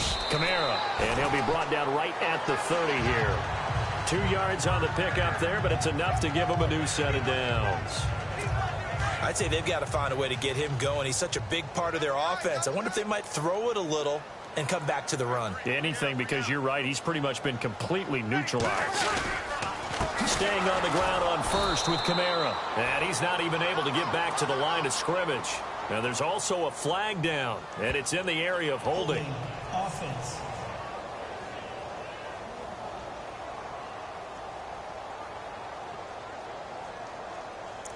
So he was holding from that left tackle position. Everyone tries to keep their hands inside when they're blocking ever since they liberalized the rules where you can extend them out. But sometimes they get out a little wide and they get detected grabbing some cloth. Again, it's Kamara. And this has been a familiar sight all afternoon as they stop him behind the line. That's going to go as a loss of a yard, and it'll be second down. But if these guys are going to chop into that deficit, they're going to have to do a much better job in the run game. Caught behind the line of scrimmage, no yardage to be found. A 10th carry for Kamara. And a short pickup there as he'll take this up to right around the 20. And they only get a yard back there. They'll be left with a third down and long. After watching that play and result, I go back to when we sat with the offensive coordinator, Brandon, before the game and said, how are you going to move the ball running it against the number 1 defense? He gave us no indication, didn't tip his hand at all, so we have to see how this unfolds as this game moves along. And they'll bring him down at the 27-yard line. It's a gain of 7, and that'll bring up 4th down. So many times you hear today's NFL described as a space game. Get your best players into space with the football in their hands. That's why sometimes you just swing it out to your runner, get him out in the flat, and let him have a chance to make people miss an open field. A well-hit ball there. 50 yards on the punt, 3 on the return. And the offense will take over with a new set of downs.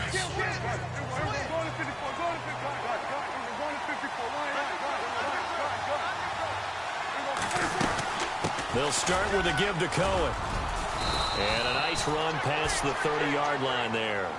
7 yards on the pickup there, and it'll leave them with a 2nd and 3. An opportunity to get a drive started here at the end of the third quarter. What you're trying to do is break the game down a little bit. Don't let your guys see too deep into the game, into the future, and say, oh, we got to get here. No, right here, right in front of them, melt the clock down, get to the fourth quarter, try and keep going. Back now here live in New Orleans.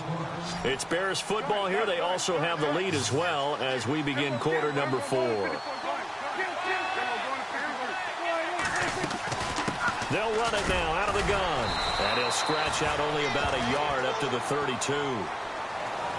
But Brandon, pace comes into play now because they've got the advantage. They've got the football, but they've got to be very careful about what speed they're going to play. You know, my music teacher back in New Paltz, Mrs. Bythema Bagley, used to say, don't go prestissimo when you really want to go largo.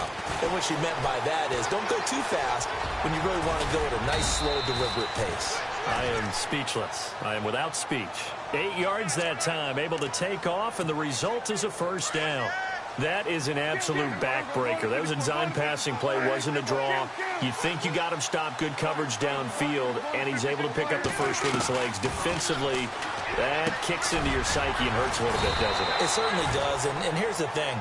Anytime you give up a first down, it hurts you psychologically, but it hurts more when they get it this way because you've covered everything. He didn't have any place to throw the football. He takes off running and picks it up anyway, and now you have to stay on the field for an extra set of downs. And really could have used that stop trailing here in the fourth. Here's Prescott. And he fires one incomplete. That's very well timed there defensively because it's not a bad throw, but the collision came at the exact time he was reaching to bring in the football. Really, really well done. Decent offense, just better defense. I think you're right. Now a handoff here to his running back. And he's going to be brought down by the face mask. Here come the flags. This is going to get him a first down. Foul. Face mask. Defense.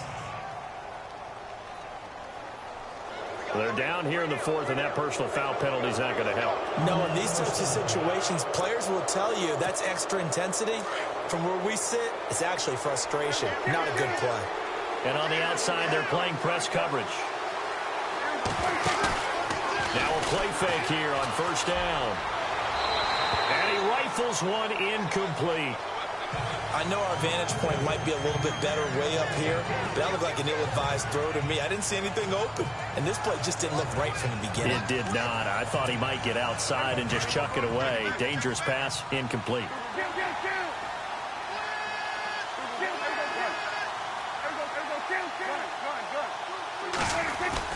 On second down, Prescott again. Middle of the field, it's Robinson. And he's able to get it down to the 25-yard line. 8 yards on the completion, but now they face third down.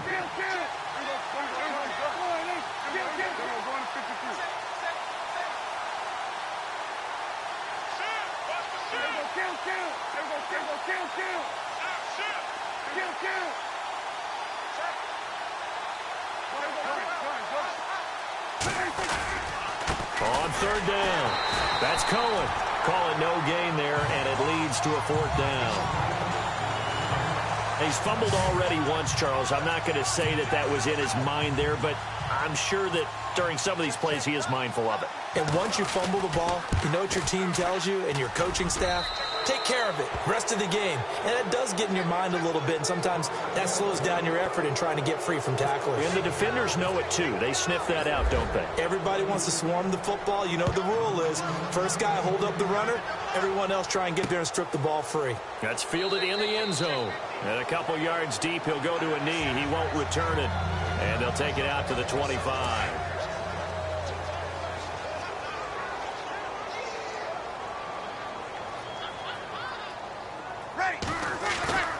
On first down, Breeze drops this off to Kamara out of the backfield.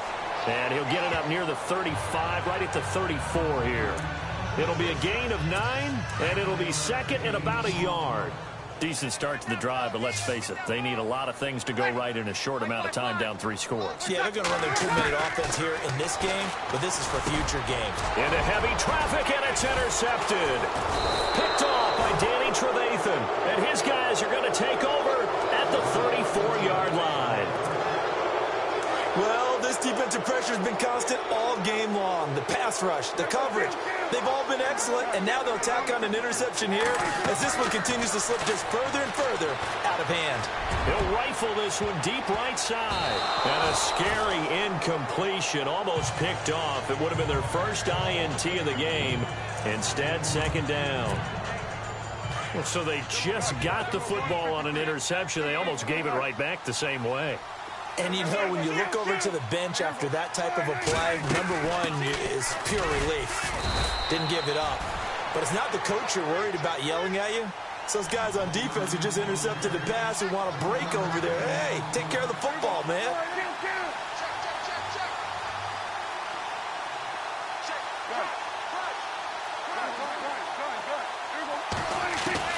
On third down, it's Prescott.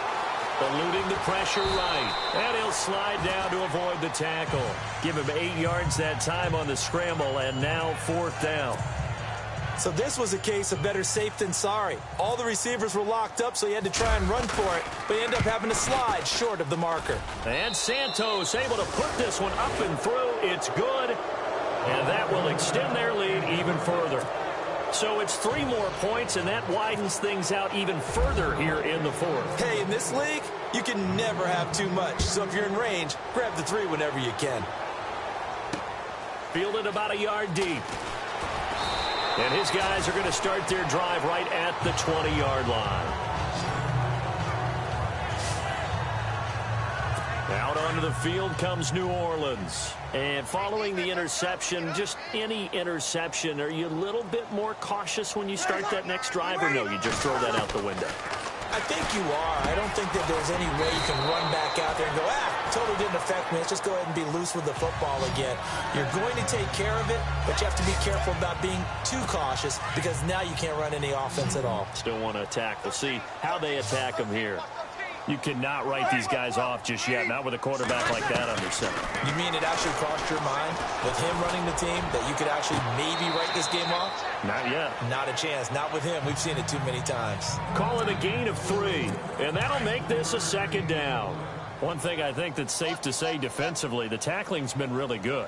And because of that, it's been very, very hard for them to move the ball because you're not getting the benefits of run after catch. You're tackling them almost on the spot. That means you have to run extra plays, harder to move it. And he's taken down, but not before he gets this into enemy territory across the 40. A really nice gain of 25 yards.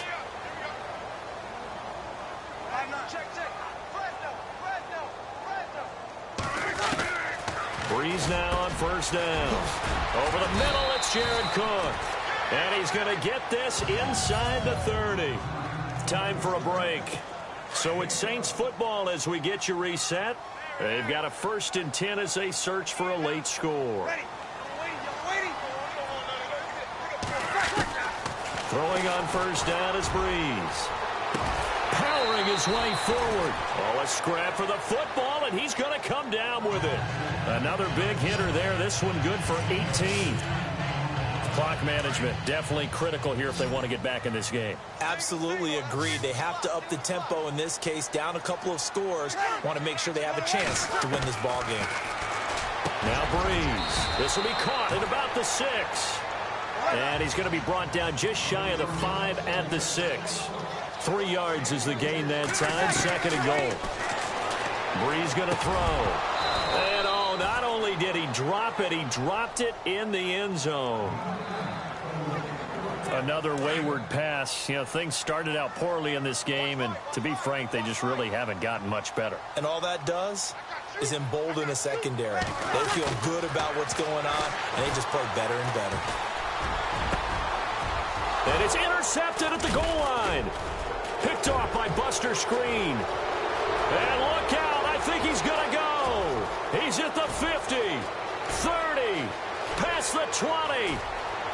And they will score a pick 6 for a Bears touchdown. Now remember, this is the #1 defense in the National Football League. There's a good example of why. Shows that they set an aggressive tone, not just stopping the run, not just getting after the quarterback, but the ball's in the air. They treat it like they're the receivers, and they went after that one and took it all the way. And this one through the uprights and good.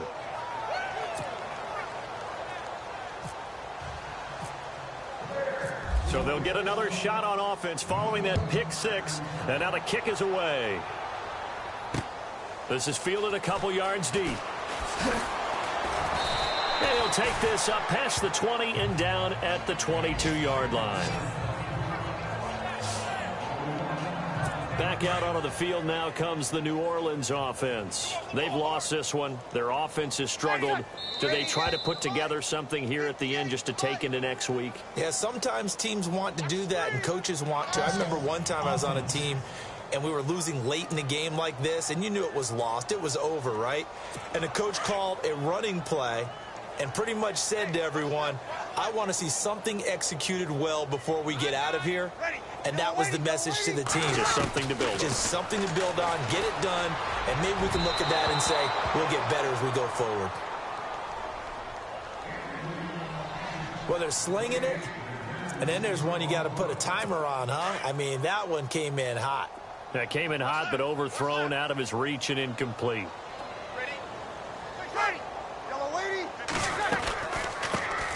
They run it for the first time with a backup Murray. And now maybe they want some extra time to talk about this third and long play as we'll get a timeout. As they'll talk it over here before what will be an important third down. The Saints on third down, a pretty woeful 0 for 5 thus far. This will be 3rd and 15. False start, offense.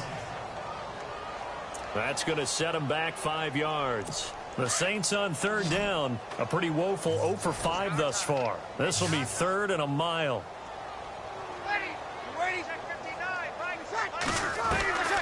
Working from the gun, it's Breeze. Now a desperation throw deep. Oh, wide open, complete. 20, 10, touchdown, New Orleans. Michael Thomas, 88 yards. And the Saints get a bit closer. And yeah, that touchdown counts for their team, but I think it counts more for the fantasy guys, doesn't it? Yeah, it's just something maybe positive to look at on film, but this one's over, let's be honest. Yeah, I agree with you totally on that one. Morstead, the punter, out to kick it off. This is taken at his 4. And it's a pretty good return here as he'll get it up to the 29-yard line.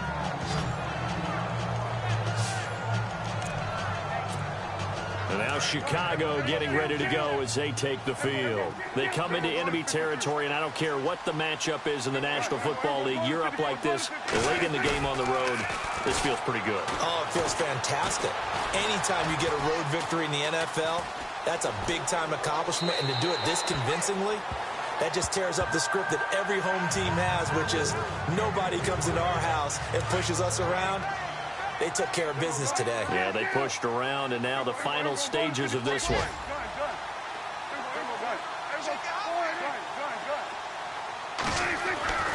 Throwing here, Prescott.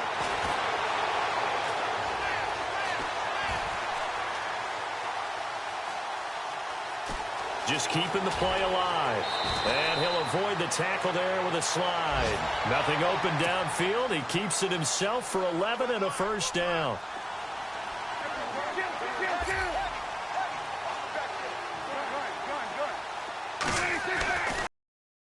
And Prescott. They still can't get it. And no escaping this time as he'll go down. They got him for a sack. Looks like the defense in press coverage here.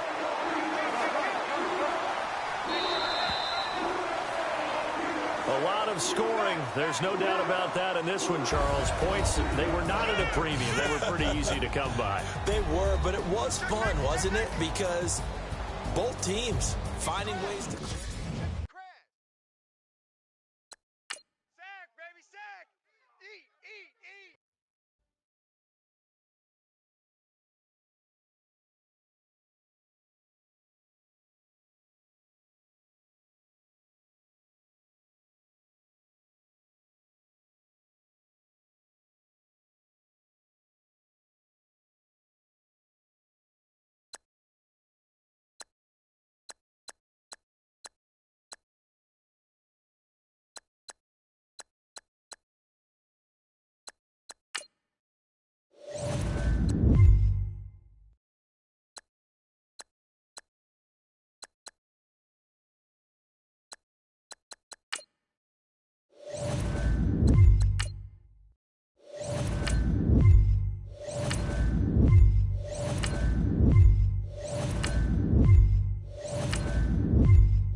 Thank you much, Larry. EA Sports coverage of the NFL brings us to one of our favorite spots, venerable Soldier Field in Chicago.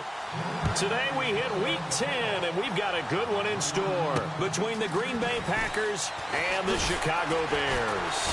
They'll bring it back to just about the 25, call it the 24-yard line.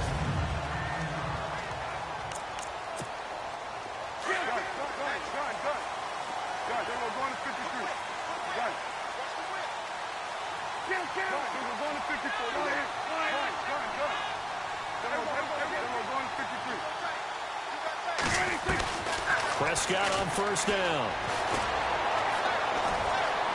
Flush to his right. And he slides to avoid the hit. A nice job there on the escape and scramble. A first down, a 16-yard gain. Man, defensively, that hurts. They got him out of his rhythm. They had him hemmed in, but somehow he was able to tuck it away and get away for a gain. Here's the first carry for Tariq Cohen. 2 yards on the pickup there. It'll be 2nd and 8.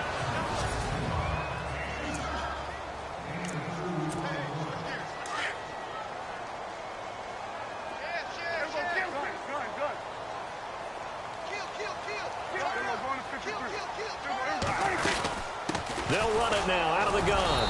And 3 yards there takes him to the 45. It looks like the Packers have added an extra DB on 3rd down.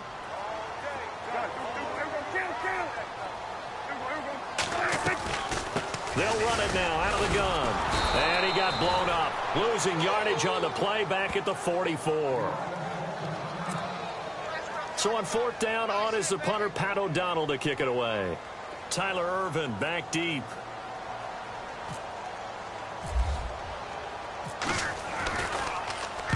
He gets us away. It's a good one. Drawing toward the sidelines. And out of bounds, sailed over, looked like right near the pylon. This one's going to be perfect. Directional kicking at its finest, right down at the 1-yard line. And not great starting field position here for the offense.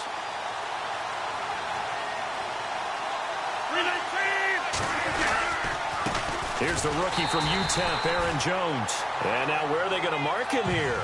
Well, they say he did get back to the 1-yard line, but that could have easily been 2 points the other way.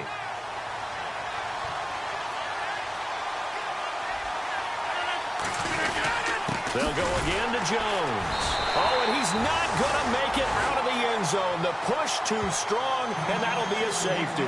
Well, we thought these two defenses, they might come to play. One has already come to play here, a safety for the opening points of the game. Brandon, let's file this play away because if it turns out to be a tight game, who knows? This could wind up being the difference. Now we're going to get a stoppage. Appears to be an injured Bear on the field. Well, he gets attended to. We'll step aside.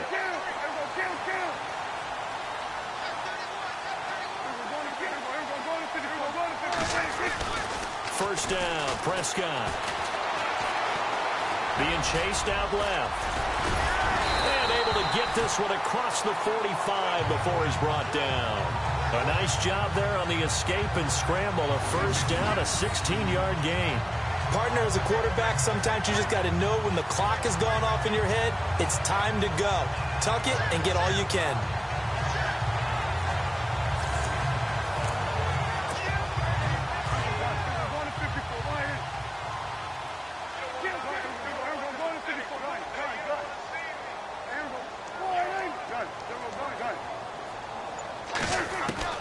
Out of the gun, here's Prescott. Looking left side, and he's got a man. That's Cohen. A really good pickup of 28 yards. Everyone's got to be able to catch the football. Doesn't matter what position you play, but if you're on offense, be aware a ball may come your way.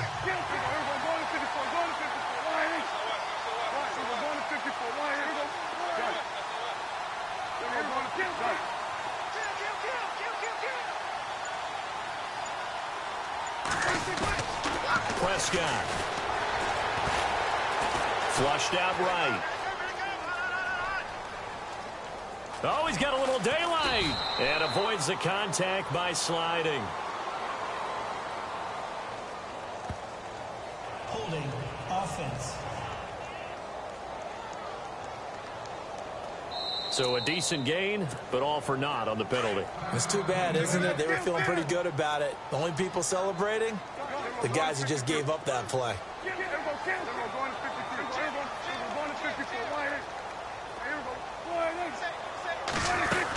They'll run it now out of the gun. And he'll lose yardage on the play back at the 37-yard line.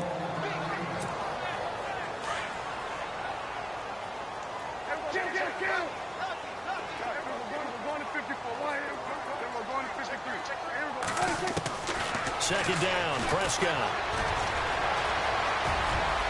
And he'll slide down to avoid the contact. It's a 9-yard pickup on the play, and it'll be a third and about 13. Partner, was a definite passing down, but he was able to leak out and pick up some good yardage, even though the coverage was excellent. Maybe it's not exactly how they drew it up, but he still got a big chunk of yardage on second down. Over the middle, it's complete. And he's able to pick up the first down before he's tackled right at the 10. They're able to convert on third down, and that sets up a first and goal. That was a nicely run slant route, and what the receiver's trying to do is make the defender think he's going upfield for a deeper route and then breaks it off. Usually, and no escaping this time as he'll go down. They got him for a sack. Well, that was point counterpoint, wasn't it? They decided to throw for it on first and goal. Instead, the defense counters with pressure, and the defense wins, getting a big sack. And now it's second and goal. And he'll give it here to his running back. And he's eaten up at the line of scrimmage. Might have gotten a yard down to the 16. We haven't seen much from him running the football here in this first quarter. No, you're right about that. We haven't seen much of him at all so far. They've stacked him up pretty well, but when you're trying to run the football, sometimes you got to play the long game. Keep handing it to him, and some of those runs that aren't working now. And oh, it'll be intercepted. Picked off by Kevin King, the rookie from Washington. And a big turnover there as his guys will get the football back. Brandon, this is why golfers do their best to never count a score in their head before the ball goes in the cup. This looked like a slam dunk for points on this drive, didn't it? Instead, they throw an interception, and they're going to come away empty. Wide open receiver complete. It's a gain of 13 for number 13, and it gives him a first down. One thing I can say pretty safely, that route is not called if you don't have a guy who can throw the ball and put some mustard on it. Because if you're going to lollipop it in the middle of the field, bad things usually happen. It takes a strong-arm guy who can rifle it in there, and they were able to successfully complete that one.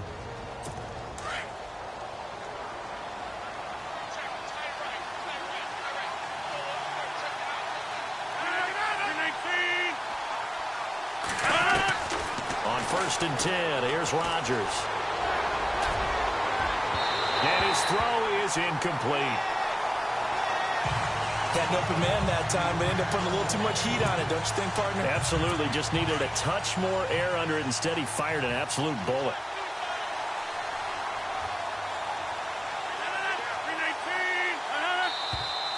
Now whistles here, flag down. I think one of the Packer linemen was moving. False start, offense. So that'll back him up 5.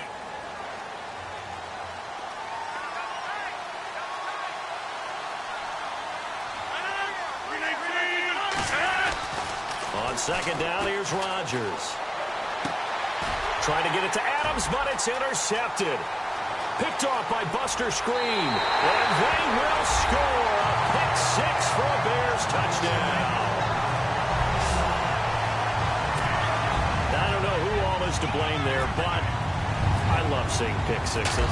Nothing like seeing someone pluck it out of the air and go the other way and see people try to change directions. Hard to do it.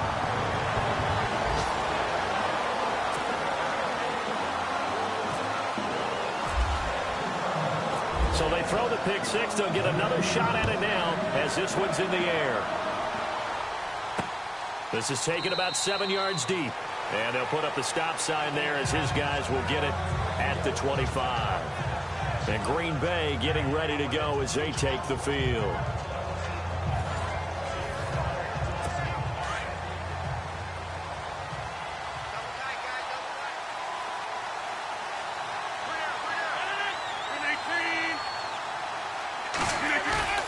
Now Rodgers to try again after the pick six. Looking for Funchess, but it's intercepted. Picked off by Kyle Fuller. And they'll start with great field position at the 41-yard line. You don't see this often. A quarterback of his caliber, 2 first-half interceptions. It's absolutely surprising because it happens so rarely. You're searching for what reason, what's going on out there. It's not just maybe the defense is playing well.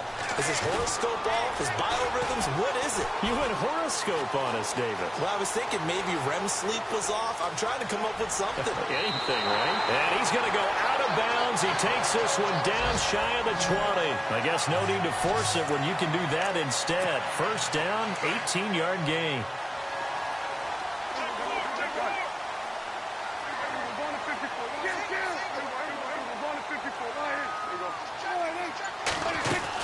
They'll run it now out of the gun.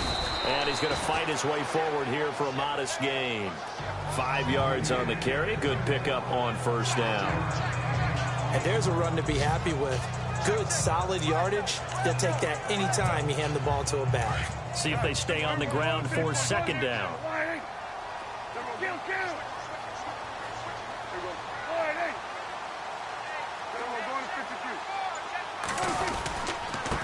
Going to give this time to the tailback. And he will be brought down at about the 6-yard line. It's a good gain of 11, sets him up first and goal.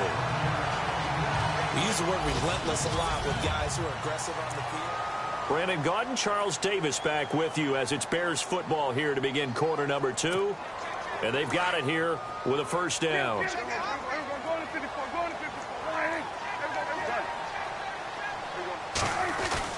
They'll try to throw now. Prescott, and nearly picked off. Surprising to see a defender of his caliber let it get away, but it does get away and it's second down. Well, nearly another interception there. That would have been 2 drives in a row with a pick. He's got to start taking care of the ball way better than what we're seeing. Interestingly, that throw was probably worse than the one he threw the interception on last drive, but fell incomplete. Forced out to his left. Oh, nearly picked. And maybe lucky there. This guy doesn't drop many defensively. Third down. Well, man's getting a little loose with the football there, right? Interception before, almost had one here. He's got to start taking better care of it. Yeah, really should have been back-to-back drives with interceptions. He's lucky there. Throwing. Prescott. Oh, the ball comes out on the hit, but they'll say it's incomplete. I think he had to unload that one before he wanted to. He was right up in his grill. I think he was a dentist there without a license, don't you? Just not enough time for the play to develop. Just lucky it wasn't a fumble, really.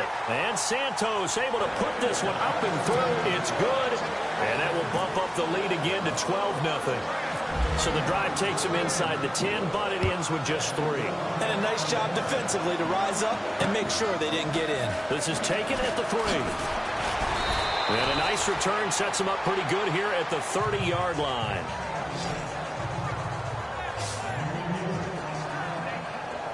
Coming up later tonight, a reminder, one of the games we circled coming into the season, the Patriots at the Broncos. These two certainly have played some memorable games in recent years. They sure have. And tomorrow night, we wrap up Week 10 with the Dolphins heading up to visit the Panthers.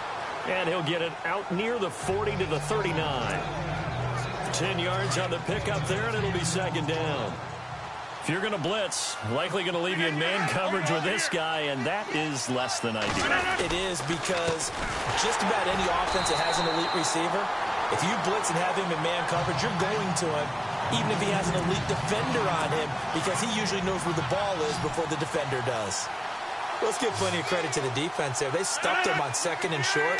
But if you're the offense, why would you change what you're doing? You've got to hold another down to pick it up, and maybe even a fourth if you so choose.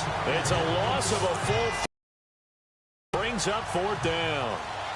With the struggles we're seeing up front for the offense today, they've got to think about changing up their play calling. Some screens, some draws, some quick-hitting plays in order to try and supplement the run game.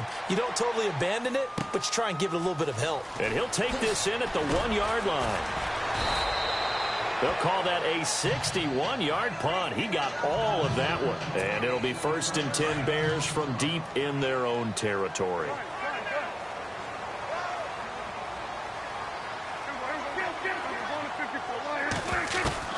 Prescott looks to throw on first. And an alley to run. And he will avoid the contact as he slides to a stop. Give him 8 on the play, and that'll make it second down.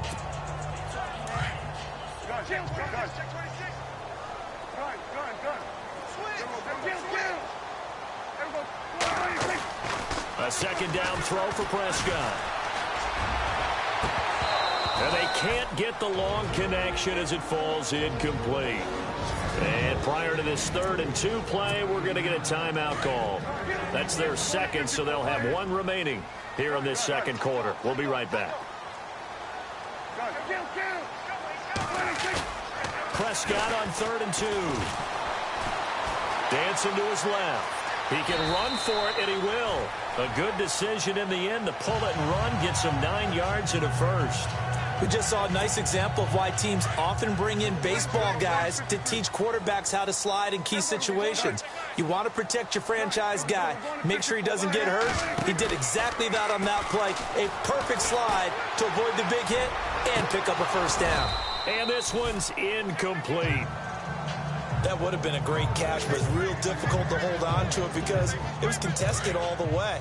Would have been a great play if he'd been able to haul that one in.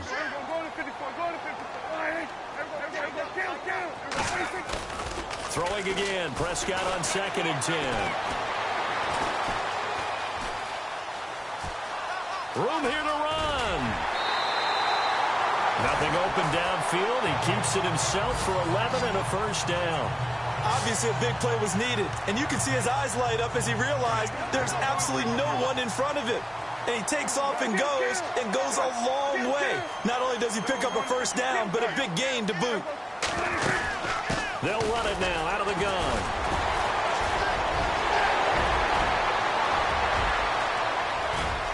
And now off to the races down the right side. Touchdown, Chicago. A big play there. His 4th touchdown on the year. And the Bears will add on to their lead. And on that long run, maybe the defense caught napping a little bit.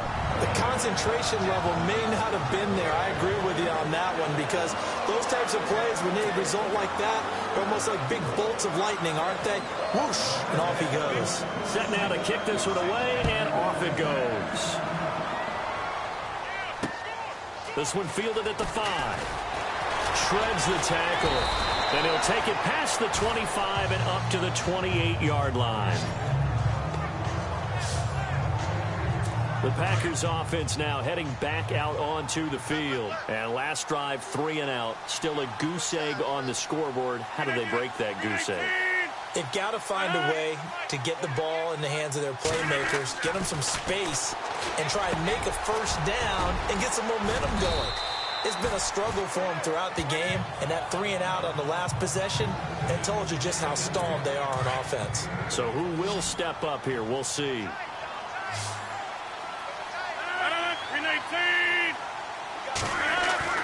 Now Rodgers throwing on 2nd down. And he'll slide down to avoid the tackle. Give him 3 yards and a fresh set of downs.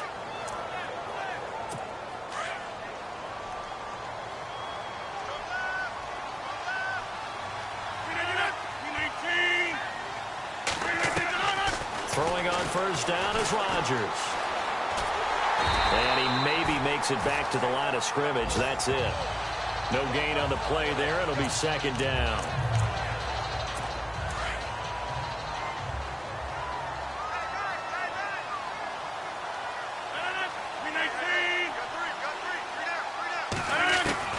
Rodgers to throw on 2nd down. It's caught by Funchess. And he'll be taken down, but not before he gets into enemy territory. Give him 11 yards that time and a new set of downs. A reminder that coming up in 2 minutes, we'll check in with Larry Ridley in Orlando with highlights and analysis of this first half of play. And I'm going to check in with a heater. I'm going to be right there with you, partner. Looking deep for Adams. And Rodgers intercepted a 3rd time. Picked off by Tony Jefferson. And this return is going to be halted right around the 28-yard line. So So that is 3 interceptions now in this first half, and you hate to ask the question, but let's be honest, we're thinking about it. Do you need to go in a different direction next year? Potentially. We know that he's probably not going to be on the Pro Bowl ballot. That's not really his stature here. But he has been their starting quarterback for this game. So they've got to weigh things about who's behind him. Do they think he can snap it back into gear? Maybe change up the play calling to help him out a little bit. Now, that was not a bad scramble there on first down. He didn't force it, nor did he throw it away. He was able to take off, and now he made it a very manageable 2nd and short. And incomplete there. A nice hit. Jars the ball free and brings up 3rd down. It's a lot of contact going on there, and in the end, unable to keep 2 hands on the football and bring it into his body. Everything looked pretty good until the finish. 3rd and short yardage. Prescott. Packer pressure, and down he goes. And now a timeout coming from the defensive side for the Packers. It's just their first, so they'll have 2 remaining here before we get to halftime.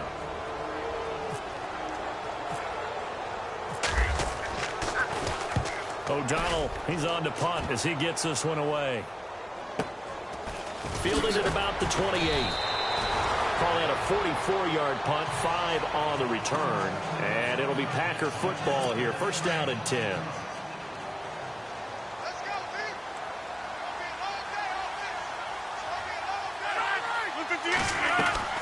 Trying to shake off the interception from the last drive. He'll look to throw. And he's got his man on the out route. And he'll be out of bounds after getting this one across the 40.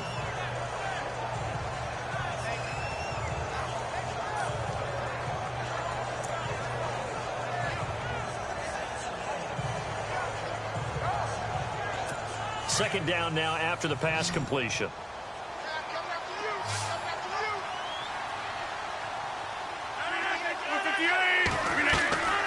From the gun, it's Rodgers. And the hit jarred it loose. It's incomplete. So 3rd and 2, and I count 6 defensive backs out there.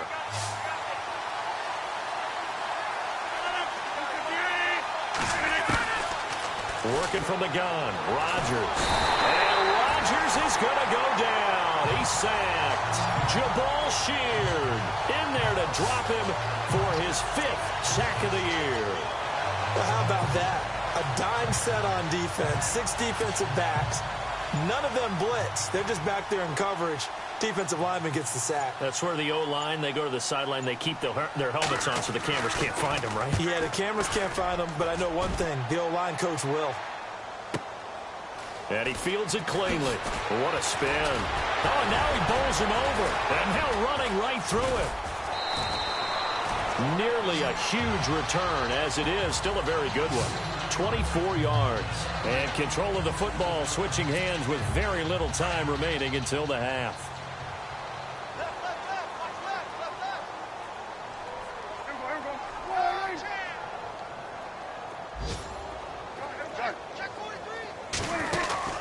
A first down throw for Prescott.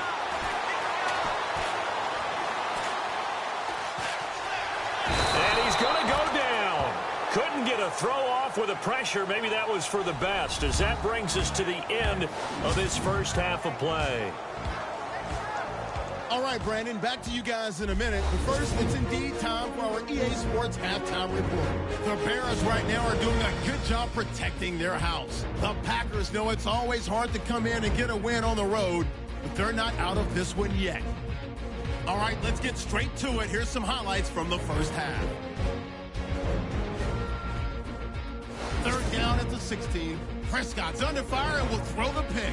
King's in position, and he is the one who comes away with the ball. Packers on offense. First quarter winding down. Rodgers under pressure and throws the pick. Bears take it back all the way for the score. Bears up now by 9. Sorry, Larry. Your hard work appreciated by so many men and women, but not today as we get back to the action in the second half. Both teams appear ready for the fight ahead, and we resume action here in quarter number 3. This will be taken to the back of the end zone. And from back there, a wise move. He'll just sit on this one, and it'll come out to the 25.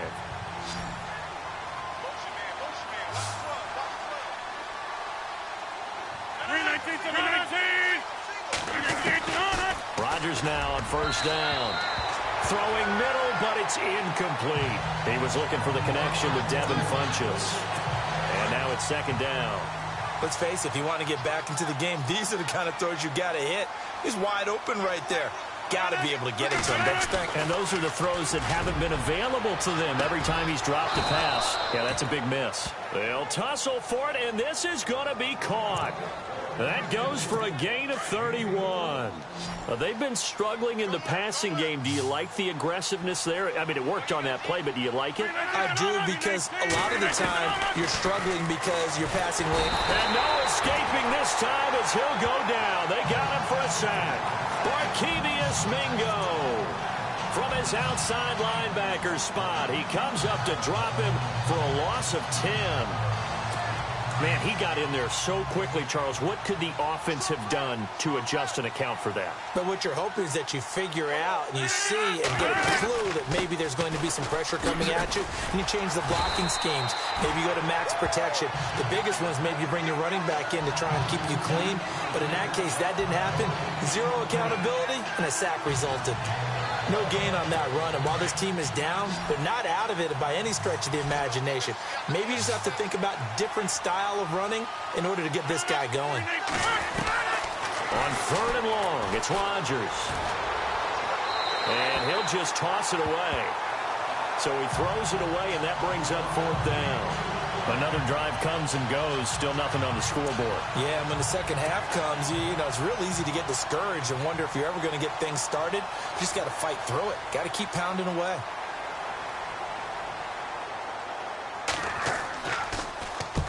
And he gets it away, a directional kick going toward the sideline. And no return possible here as they angle this one out of bounds. So here are the Bears now as they get set for their first possession of the second half. They were able to get the ball back here, didn't surrender any points. Now they'll look to add to that lead. And how about the boost the defense gave them? Going right out on the field, shutting them down, not giving up any points, and turning the ball back over. They want to do their part now and show them a little respect and some gratitude by scoring some points. And to get a little more cushion. And seeing no options, he just tosses this one away incomplete. Now that'll bring up second down. I hope I don't sound too rah-rah on that one, but that's the exact right throw.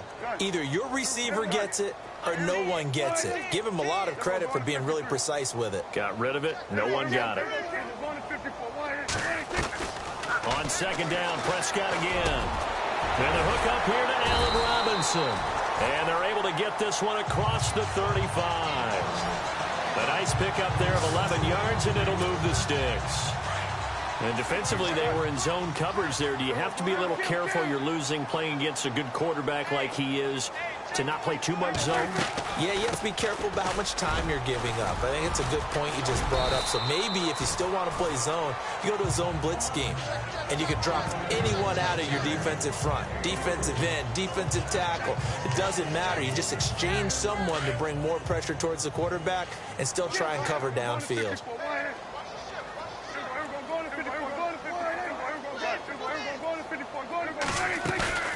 On play action, Prescott.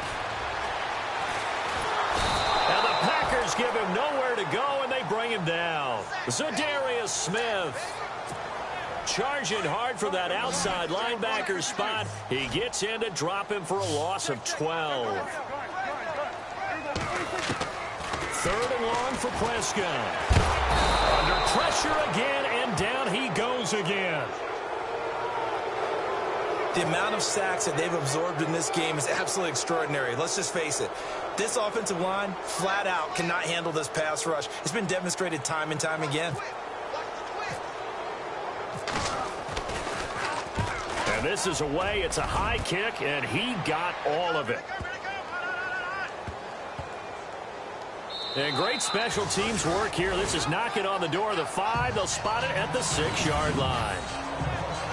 Elsewhere in the NFL, an update in Detroit. And the Lions able to stretch their lead as they score again.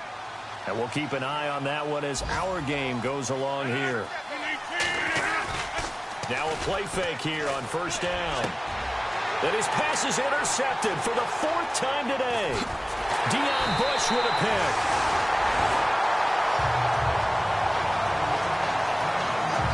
just a little bit of a rough stretch. 6 interceptions now in these last 2 weeks combined. I know the easy thing is to go back to mechanics, footwork, things of that nature. I'm also wondering, is he getting fooled by what he's seeing on defense? As the scouting report... And that is caught. Touchdown, Bears. Josh Gordon, his 4th touchdown on the year. And the Bears use the short field to their advantage as they cash in for 6. Such an art to dot the I, just get the feet in right there against the line before going out of bounds. Such an incredibly graceful, athletic play, but also a lot of practice goes into it. They work on that to make sure that they learn how to train their feet to get down in bounds. This will be fielded on the back line of the end zone. And from back there, a wise move. He'll just sit on this one, and it'll come out to the 25. And Green Bay getting ready to go as they take the field. And last time, 1-play interception. So this offense, they should be fresh.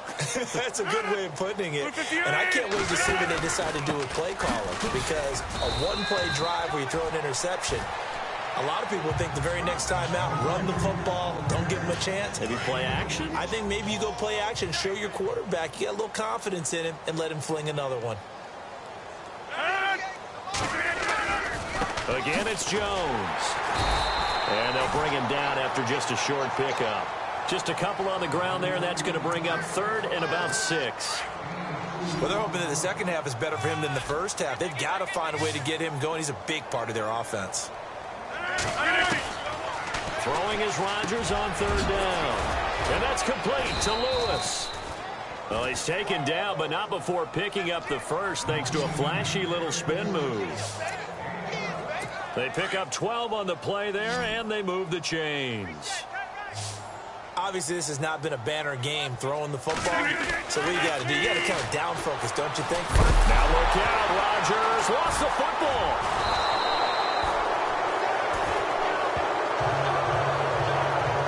On plays like this, when the ball comes free, it's often unusual for the team that lost it to get it back. Because this is the quarterback. The ball gets away from him. Everyone else is trying to execute what they're supposed to do on offense. They're usually looking in the other direction, downfield, or have moved away from him.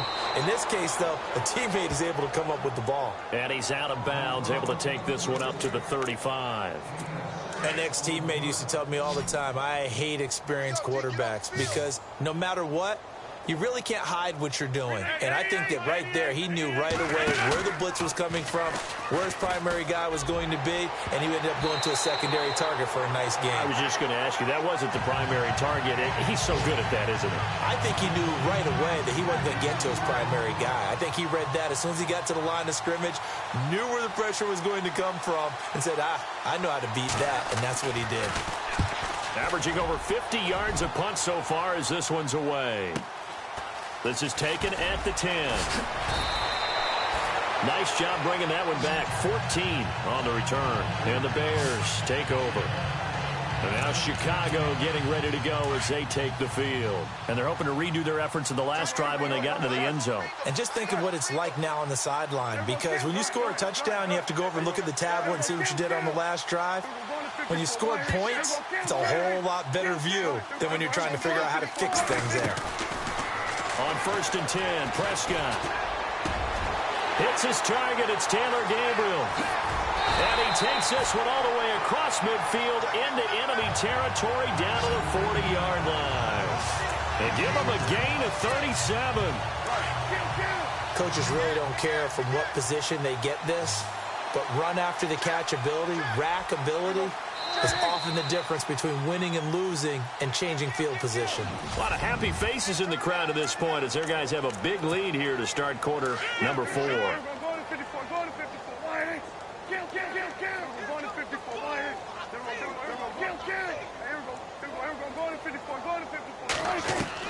First down, Prescott. Oh, he's got a man wide open, complete. And he's going to get this down near the 20-yard line.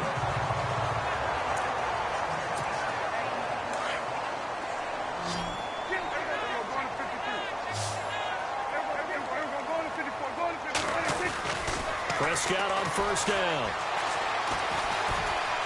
Escaping the pressure right. And nearly picked off there. Almost intercepted. Instead, second down. Pretty lucky to get the football back. Had his target out there waving the arms, saying I'm open, but maybe didn't see him quick enough. And I know the jokes are always about defensive backs' hands. What really actually happens, you don't get many opportunities. You get over anxious, and you start to think about taking it away and going the other way instead of focusing and catching the ball.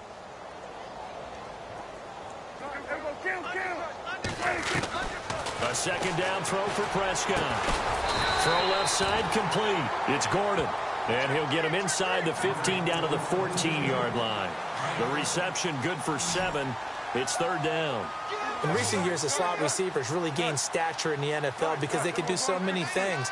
Yes, they can line up wide like your normal wide receiver, but they have that kind of courage and toughness to run routes in the middle of the field and become dependable targets for their quarterbacks and move the sticks.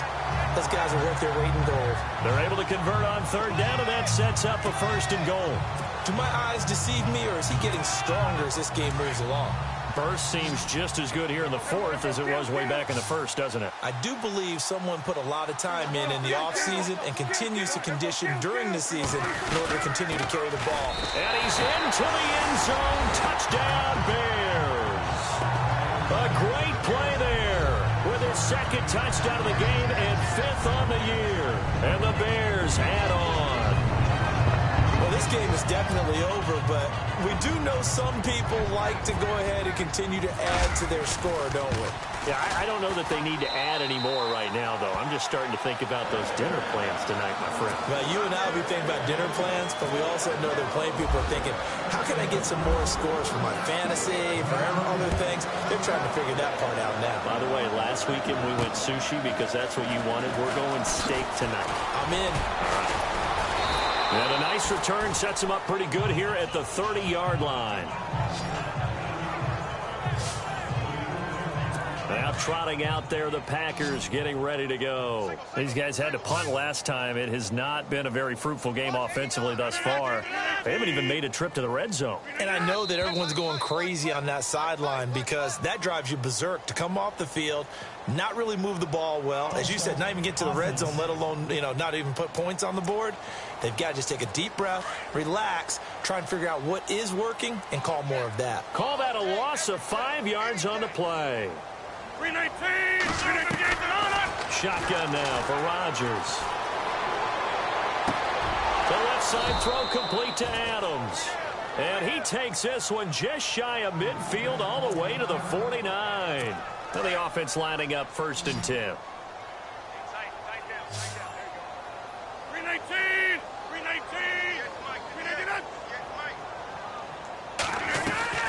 Shotgun now for Rodgers. Sideline throw, it's complete. And a nice job there of keeping the toes inbounds. Give him 9 there on the first down completion. If you run an out route, it's likely you're going to end up near the sideline. And what did we just see there? Toe tap. You got it. The benefits of practice. Toe tapping, foot dragging, picking it up, and making sure it was a catch. Throwing the out route incomplete. That's Adams.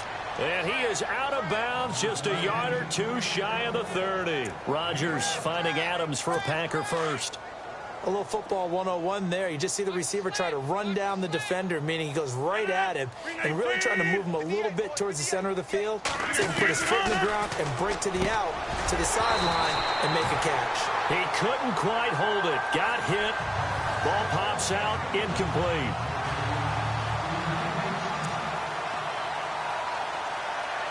So 2nd and 10 here.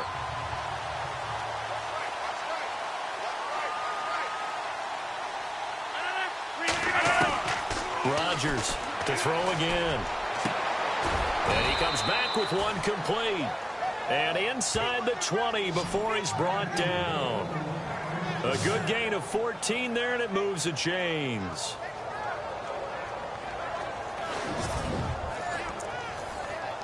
First down and 10 now for the offensive group. 319. Rodgers with a give. It's Aaron Jones. And after the good gain last play, this time they say, as he's going to be stopped behind the line of scrimmage. And the offense will be looking to get at least some of this yardage back here. It's 2nd and 12.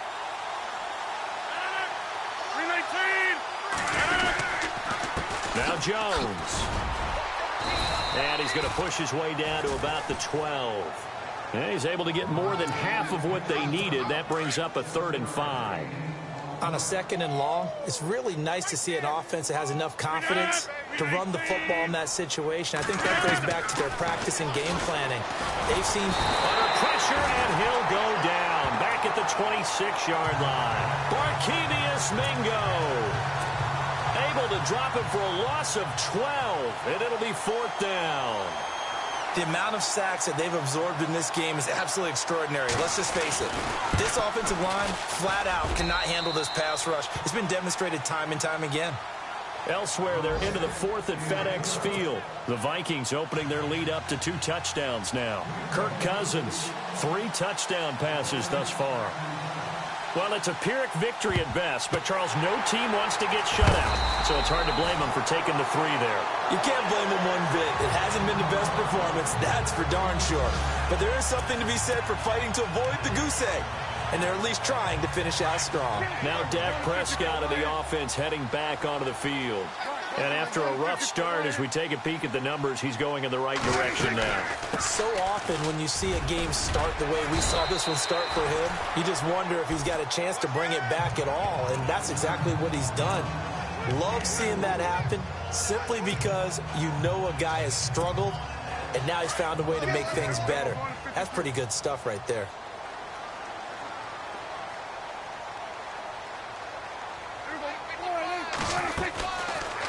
Prescott now, option right. And he probably should have given that one off as he's going to get hit and taken down behind the line.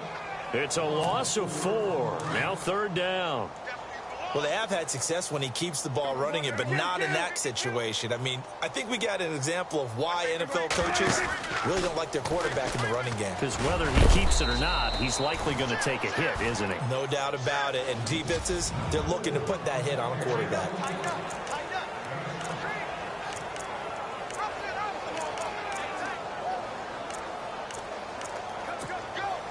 So the Bears with the football here as we welcome you back.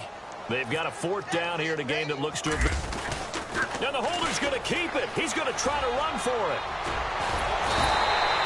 And they're able to pick up the 1st and keep possession. A really nice effort that time. 12 yards on the keeper, picking up the 1st. Would have been a long kick. It was prime fake field goal territory. They faked it. They got it. So much for defense in this situation because the natural play there is you go into what we call safe, meaning you don't really rush on that one. You almost concede. If they want to kick a long one like that and make it, so be it. You just don't give up the fake. Yet they did anyway. Poor execution on the defensive side. What's the old adage? Be quick, but don't hurry. Well, that went right out the window there. He was hurried, harassed. That ball had to be gotten rid of, otherwise he was going to get sacked. Well, Prescott here to throw. Buying time to his left. And he'll avoid the tackle there with a slide. Good coverage downfield led to him taking off, picking up the 1st down on a 13-yard run.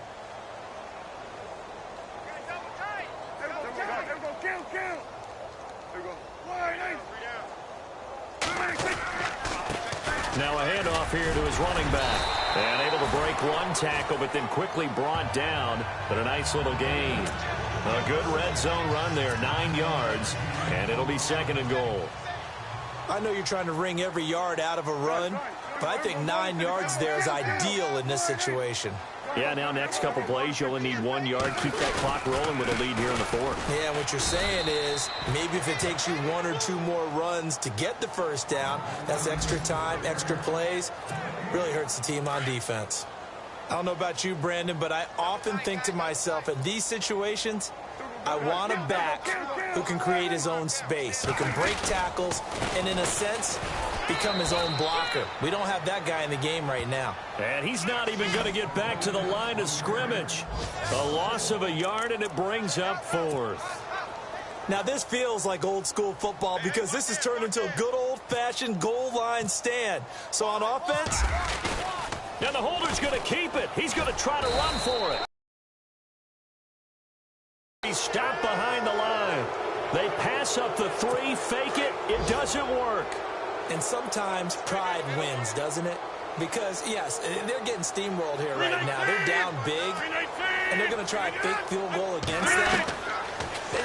Yeah, I'm not supposed to root, but good for them for stopping that one and showing that they haven't given up on this game. Yeah, I just can't believe, though, that they tried to fake with this rivalry margin up that big. But like you said, kudos to the D. Yeah, if the blood wasn't bad before, it is now. It might have started that way now.